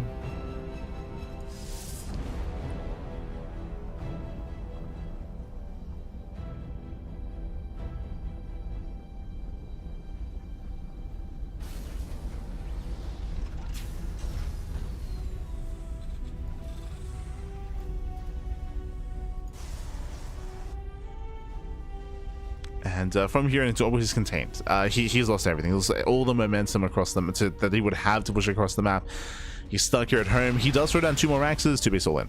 So 2 base all in by Inexorable. This had potential. Imagine this with 5 tanks, right? We already have 2, a third, what would have been a 5th tank would be on the way. Now going for a late CC. It'd be 5 tanks with stim, combat shields. You pull the boys, you commit across the map, but Inexorable, he's just lost so much already. And now MasTeR just has to contain and build up into Colossus. Already has one.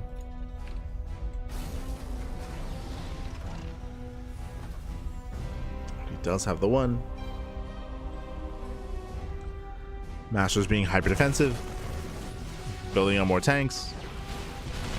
Nice catching the Observer.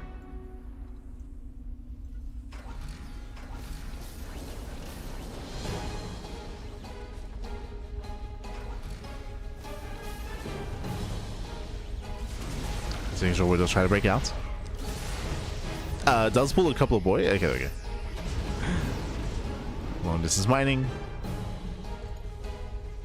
Now, there are some opportunities here for Inexorable when it comes to drop play, right? He can get across the map, he can get into a mineral line, he can potentially deny the 4th base.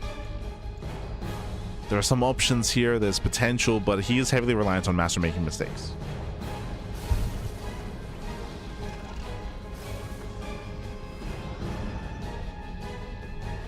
He is reliant. As MasTeR's building up a death bull of an army. Getting a 3rd Colossus.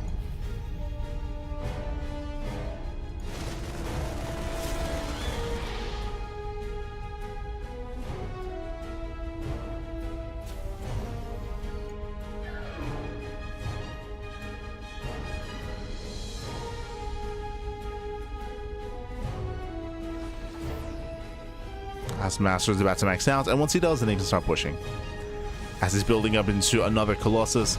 Now, because of the early game and because of the lack of starport had to float back. The starport has been in the air for so long this game. But as a result of that, we only have 2 medevacs. There's no Vikings, right? The Viking count is in existence due to the lack of economy, but also due to all the losses. Army does rush in. Pushing up this ramp is going to be difficult. Okay, MasTeR rotates. MasTeR gets up the ramp. Getting to the first tank. Takes out 1. And there's still 5 tanks behind this. Yeah, sentries, they move in. That's a lot of sentries. Gonna be shut down. Yeah, a bit of an awkward army here from MasTeR, and he does throw away a bunch of supply. Nice defense here from Inexorable. Takes down 16 zealots. So Inexorable does hold. Does defend. And MasTeR forced the tech up. This tech is late. I'm referring to, and even the production as well, 2nd Robo, Temple Archives. Taking up from here. Yo, Paquito in the chat. Papi, Paquito. I saw you played in the Copenhagen's Cup Latam tournament. I saw it, Papi. So I'll cast that soon. One of these days. Next week. I'll cast the replays.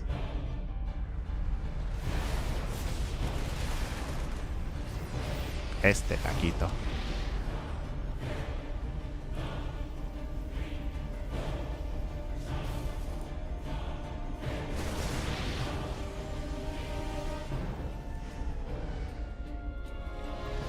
As MasTeR again, he's remaxed. He's remaxed here, and now working on Storm, now working on Disruptors.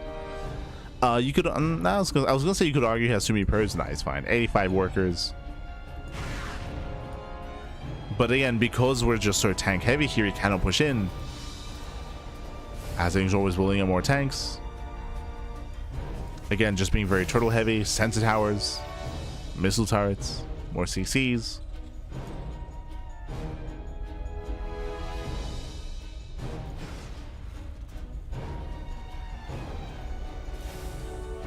And we'll see how MasTeR trades. As MasTeR's moving with everything.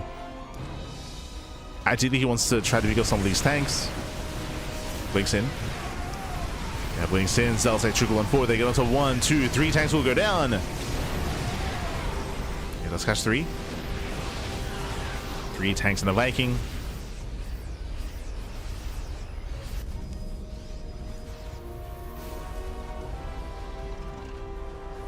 Yeah, 3 tanks, a Viking, 2 medevacs as well, so nice pickups here from MasTeR. Trading mainly zealots.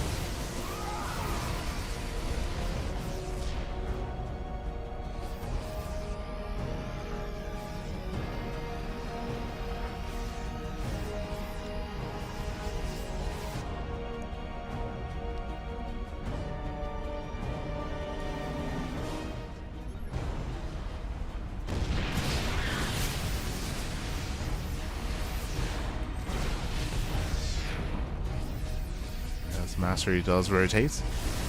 Yeah, rotates over. Once again, Storm of the Vikings.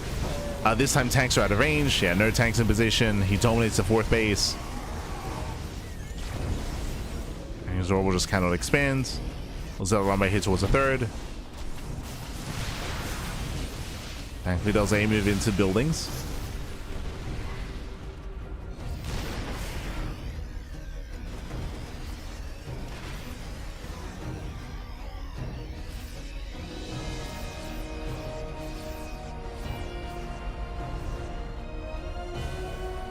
And then he's slowly building up that army. He's kind of getting there. 3-3s on the way. That will help. Ghost Academy's done. No ghosts yet, but he has potential to build up into that. Meanwhile, MasTeR just takes every base. Every base on the map. Mass expanding.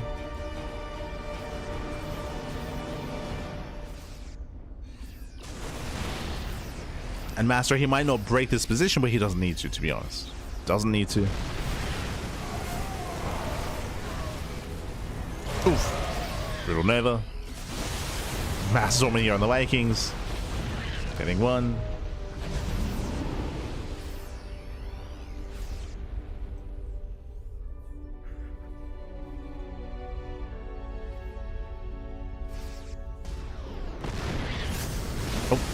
As this time we're in a weak position. Yeah, Inexorable is going to be broken.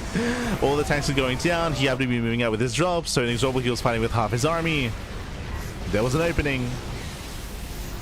The storm zone's away. Yeah, just an unfortunate drop timing there for Inexorable, so the army does break into the natural. The storms are crazy. Oh my god. Takes so many storms to the face. Does force a recall in the end, and Inexorable he will hold, he will defend, but I mean, look at that supply. This time it's not lying, Bab. It's not lying to you. MasTeR is already rebuilt, he's remaxed. Tanks are exposed. Gets one. 2 tanks left. And GG gets scored. GG, well played, MasTeR. He will claim the series, he will overwhelm. And it will take the series 3-0, becoming this week's Code for Giants Cup champion. GG. Whew. GG, well played. Congratulations here to MasTeR. Again, MasTeR having a very strong start to game number 3, catching out all those tanks, catching out the initial push here from Inexorable was brutal, and it did kind of everything just kind of snowball out of control from there. When it comes to yeah, game, sorry, that was I was still thinking about Tourmaline actually. That was the tank count, the tank push that got caught out. But coming into Ruby Rock here, we were able to see MasTeR gain that early map control, shut down the army as well. We had some really awkward play early on, winding it back. Inexorable fell behind in the early game due to the early 1-1-1 into Woodmine drop and Banshee, and if you remember, the Banshee didn't get any damage, right? The Banshee did not get any damage done. The drop play was ineffective, and we even saw a bit of mismanagement of the production with the starport floating, right? It was floating back and forth and back again. It meant that when eventually the army came, there were only 2 medevacs, there were no Vikings, very little support, some minimal economy as well. Like, it was just a really shaky early game here in game 3 for Inexorable. And I would say that MasTeR had the easiest time here in game 3. Game 1 and game 2 were a lot closer. They were a lot closer, and I could see this game going to game 4, going to game 4 and going to the ace match if we were able to tighten a little bit up in those first 2 games.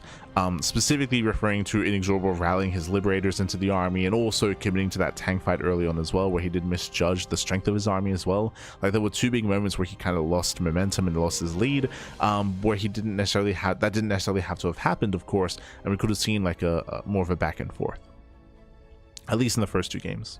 But GG, well played with that. Congratulations here to MasTeR, as it does claim the series and is going to be our champion again. MasTeR, he's the best Protoss player in all of Brazil and arguably the best in all of Latin America.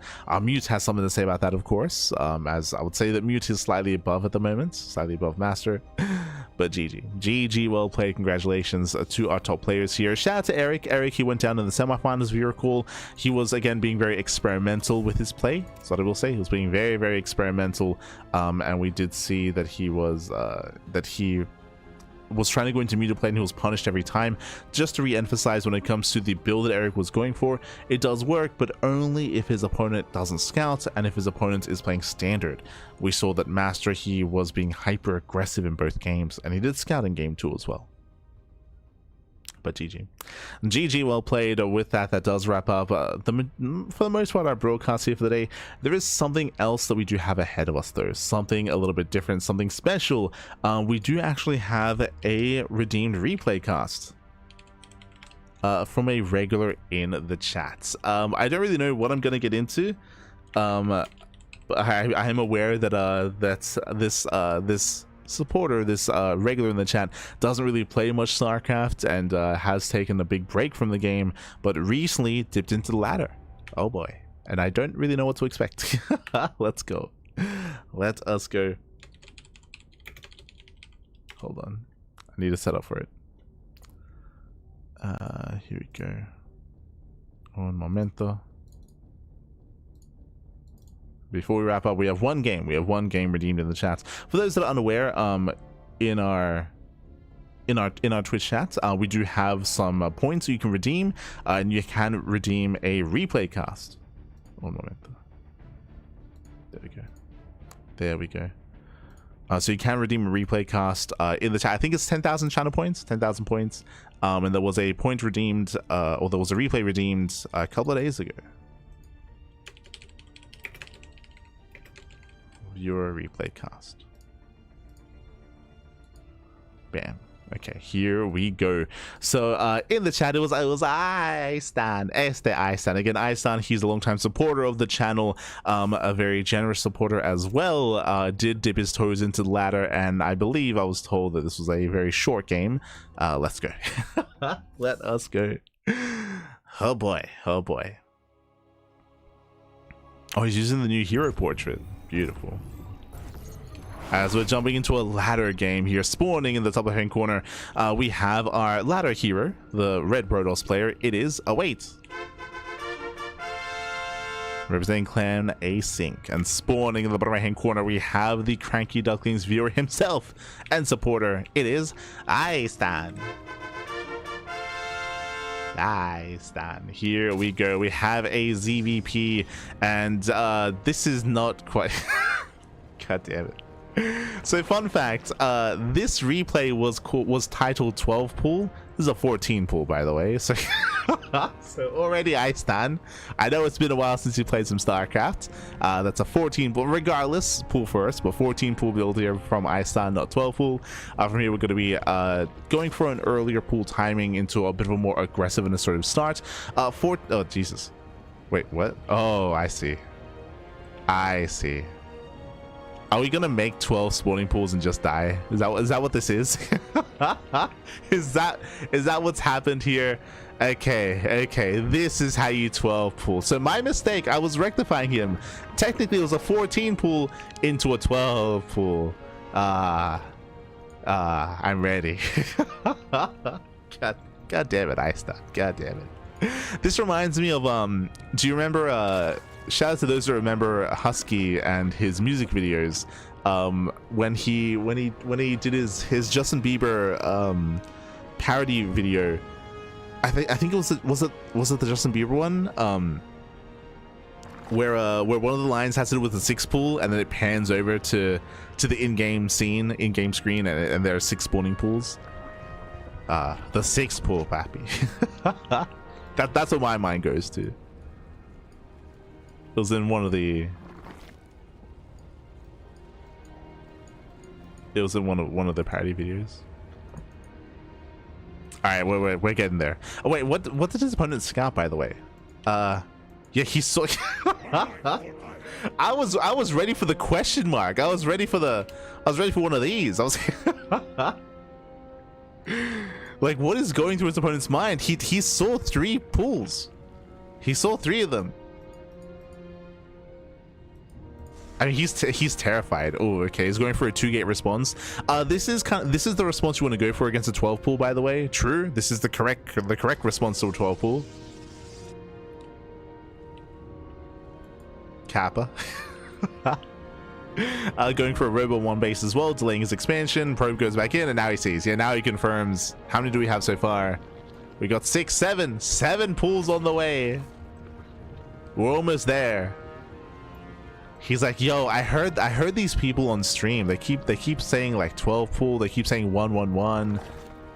He keeps saying 2-1-1, 12-11, 15-15. So I'm just doing what I was told on the cast. True. The 12 spawning pools fit? Can we? How many pools can you fit on 1 hatchery worth of creep? How many? Where is the math?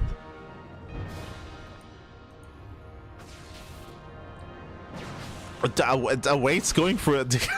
I like how he scouts mass spawning pool, and he's like, "Yo, I need detection. Yo, I need to make sure he doesn't come in with some burrowed roaches, baby." True. We need that detection. Like, he's just playing safe, okay? He's just. Let's go. Let's go. I like where his head's at. He's prepared. From here, building up to Colossus. Yo, where are we headed? Okay. Just looking for Nidus worms or looking for any kind of... Yeah. There it is. Let's go. XD in the chat. Beautiful, beautiful. We have that. That's the 10th pool. 10th pool is coming. That's number 10. We need 2 more. Instructions unclear.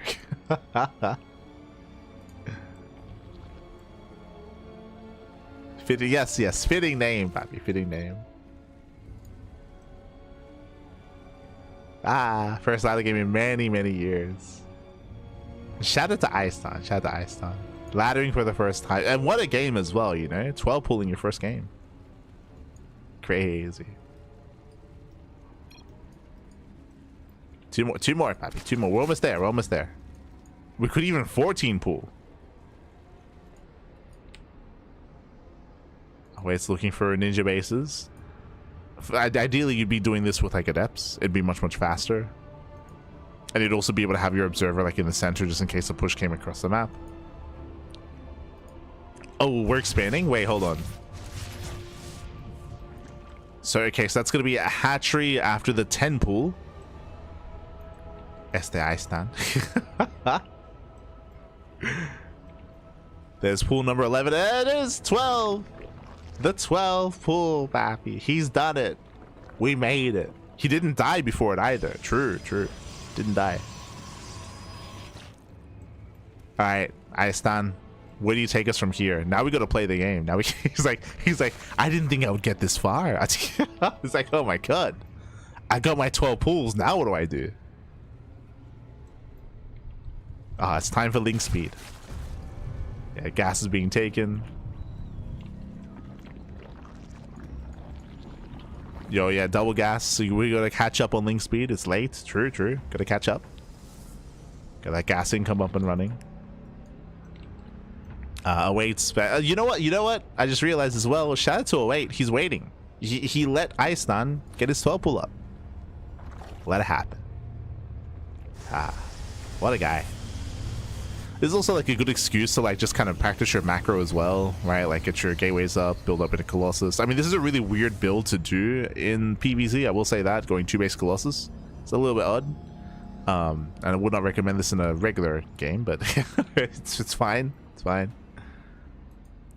Building up into a 3rd. Aistan taking his gases. He's like, I guess I gotta start researching link speed. I guess I gotta drone up.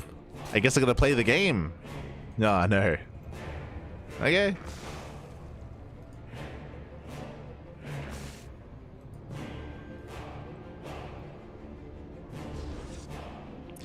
From here now, we're taking up into the Twilight Council, into the Forge, into all the tech, into all the upgrades. Again, this is quite late in comparison, in favor of the faster Colossus. Do we no rush like 15 minutes and just max out? Is that what's gonna happen?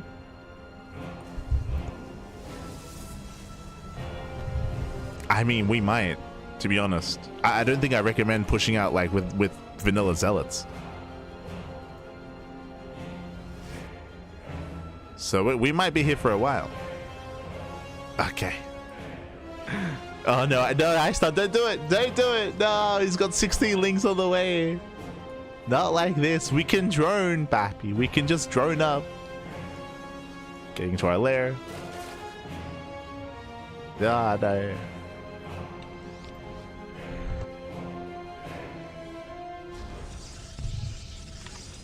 Just catching up in the chat.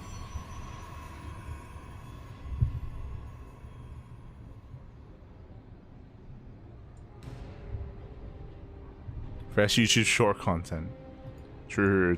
We don't do shorts, unfortunately. It's yeah. One day we'll get around to it.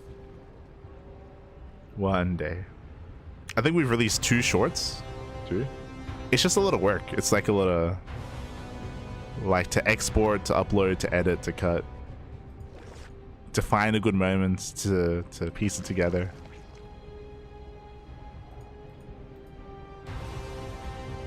Maybe one day we'll have a dedicated shorts editor. One day, like a couple of years. Oh.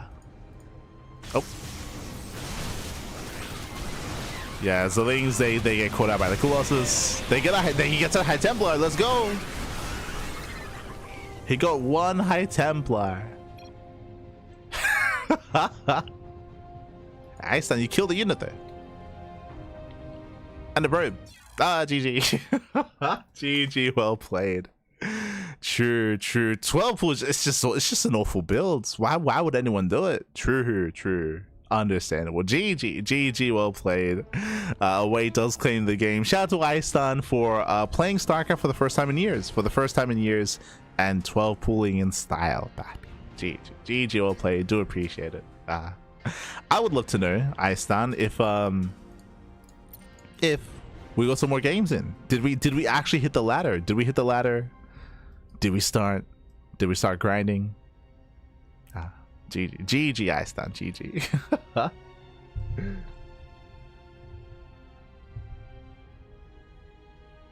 It's catching up. He looked at that many pools, and he said, damn, it's gonna be a lot of links. True. Oh no. So when someone plays StarCraft for the first time and they think that Zerg production is like Terran production, so you make all the pools to make more units. True.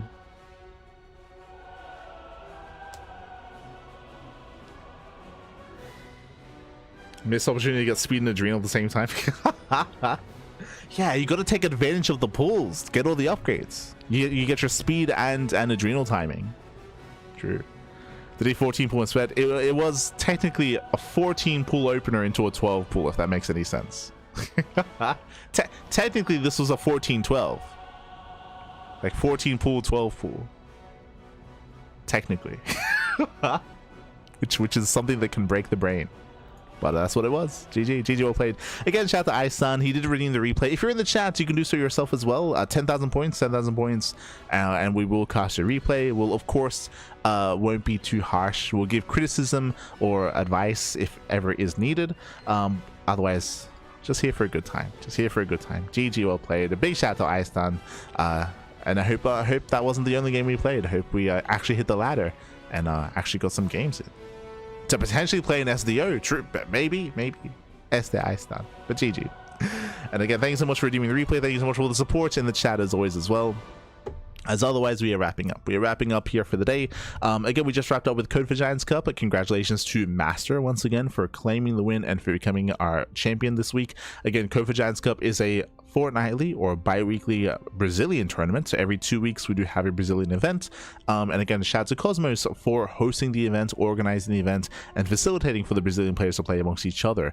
Bearing in mind that last year this was a part of the Brazilian circuit, El Circuito Brasileiro, which led into an offline finals in Sao Paulo. It was amazing, it was beautiful, it was a very well done offline event, like well organized and well orchestrated, and I hope that maybe they can do that again in the future. I hope that maybe we can have another big offline event this year or next year, or sometime in the future, because I would imagine there was a lot of success had there when it comes to the people going, when it comes to the bar. It was at a gaming bar. They had a nice stage, they had a really nice setup, but we'll see. Regardless, big shout out to Cosmos, big shout out. And with that, we are wrapping up here for the day. Un momento. We're wrapping up for the day, and we are as you can see here, we just wrapped up with our morning broadcast. We're going to be live this evening with MSO, MasTeR Open. If you're curious, if you're maybe a little bit newer to the channel, we do host amateur events on a monthly basis. That's kind of how we began. We've been running tournaments since 2017. That's when we first started running Ducklings Open, and MasTeR Open we started in 2018. So it's been, Jesus, it's been almost 8 years. That's crazy. No, it's been 8 years. It's been, oh my god. Since MSO began, I mean. But yeah, it's crazy. almost 10 years of the CranKy Ducklings. But yeah, MasTeR One Open, that is a regular monthly tournament. Back in the day when we used to only host amateur events, this was a bi-weekly. Every other week it'd be MSO, and it's for players that are 4.7k and below. 4.7k is around like mid Masters 2. Like Masters 2 is like what, 4.4, 4.5 ish, 4.4, 4.5, up to around 4.7, 4.8. So around like, yeah, like mid-masters, or mid-masters 2 I should say, and below. So if you're interested, if you happen to be around that skill level, and if you have played your ladder games, then you can of course take part and compete. You don't even have to be masters. We have plenty of like diamond players or platinum players or gold players that do step into the ring as well. So if you're interested, you can take part in MSO. That is going to be later on tonight. That is going to be in around 8 hours, in around 8 hours time, which I know is a really bad time for the Americas region. That's when Europe's waking up, and that's like in prime time Korean, like Southeast Asian time. So we have MSO this evening. Also tomorrow, we do have a bit of a schedule change. You can see that we did have like back-to-back Code for Giants Cup. That is no longer the case. The reason for that is that we are going to be running another event tomorrow. That is the Thermal 2v2 circuit. There's like a bonus cup on Sunday, and that kind of caught us off guard. But like bam, suddenly there's like a bonus 2v2 cup that Thermal's hosting, and we of course do organize and admin and run those events. So we will not be casting Code for Giants Cup because the 2v2 circuit is going to be like just before that, and it's going to be like at 4 a.m. my time. It's going to be so we're going to be organizing Thermal's events. Meanwhile, we still have Sparkling Tuning Cup, so STC is going to be tomorrow in the evening, and then our regular scheduled broadcasting. You know, Pegasus Cup, War TV Mondays, OSC, all things StarCraft, all things StarCraft. So you can check us out there. Otherwise, thanks for watching. Thanks for tuning in, and we'll see you guys tomorrow or this evening for MSO and tomorrow for Sparkling Tuna Cup. We'll see you guys next time. If you want to support us, if you maybe see something that you like here, and if you want to watch the VODs, for example, we were one of the official streams for the GSL CK. That was earlier this week, a couple of days ago. That's the GSL Champions Korea, which was a big like kind of like team league event, Team Maru versus Team Hero. If you missed it, VODs are on YouTube. VODs are on YouTube, and they're on Twitch as well, I guess, but you can check them out. Otherwise, see you guys next time. Ciao, ciao. Until next time, hasta luego. Hasta luego.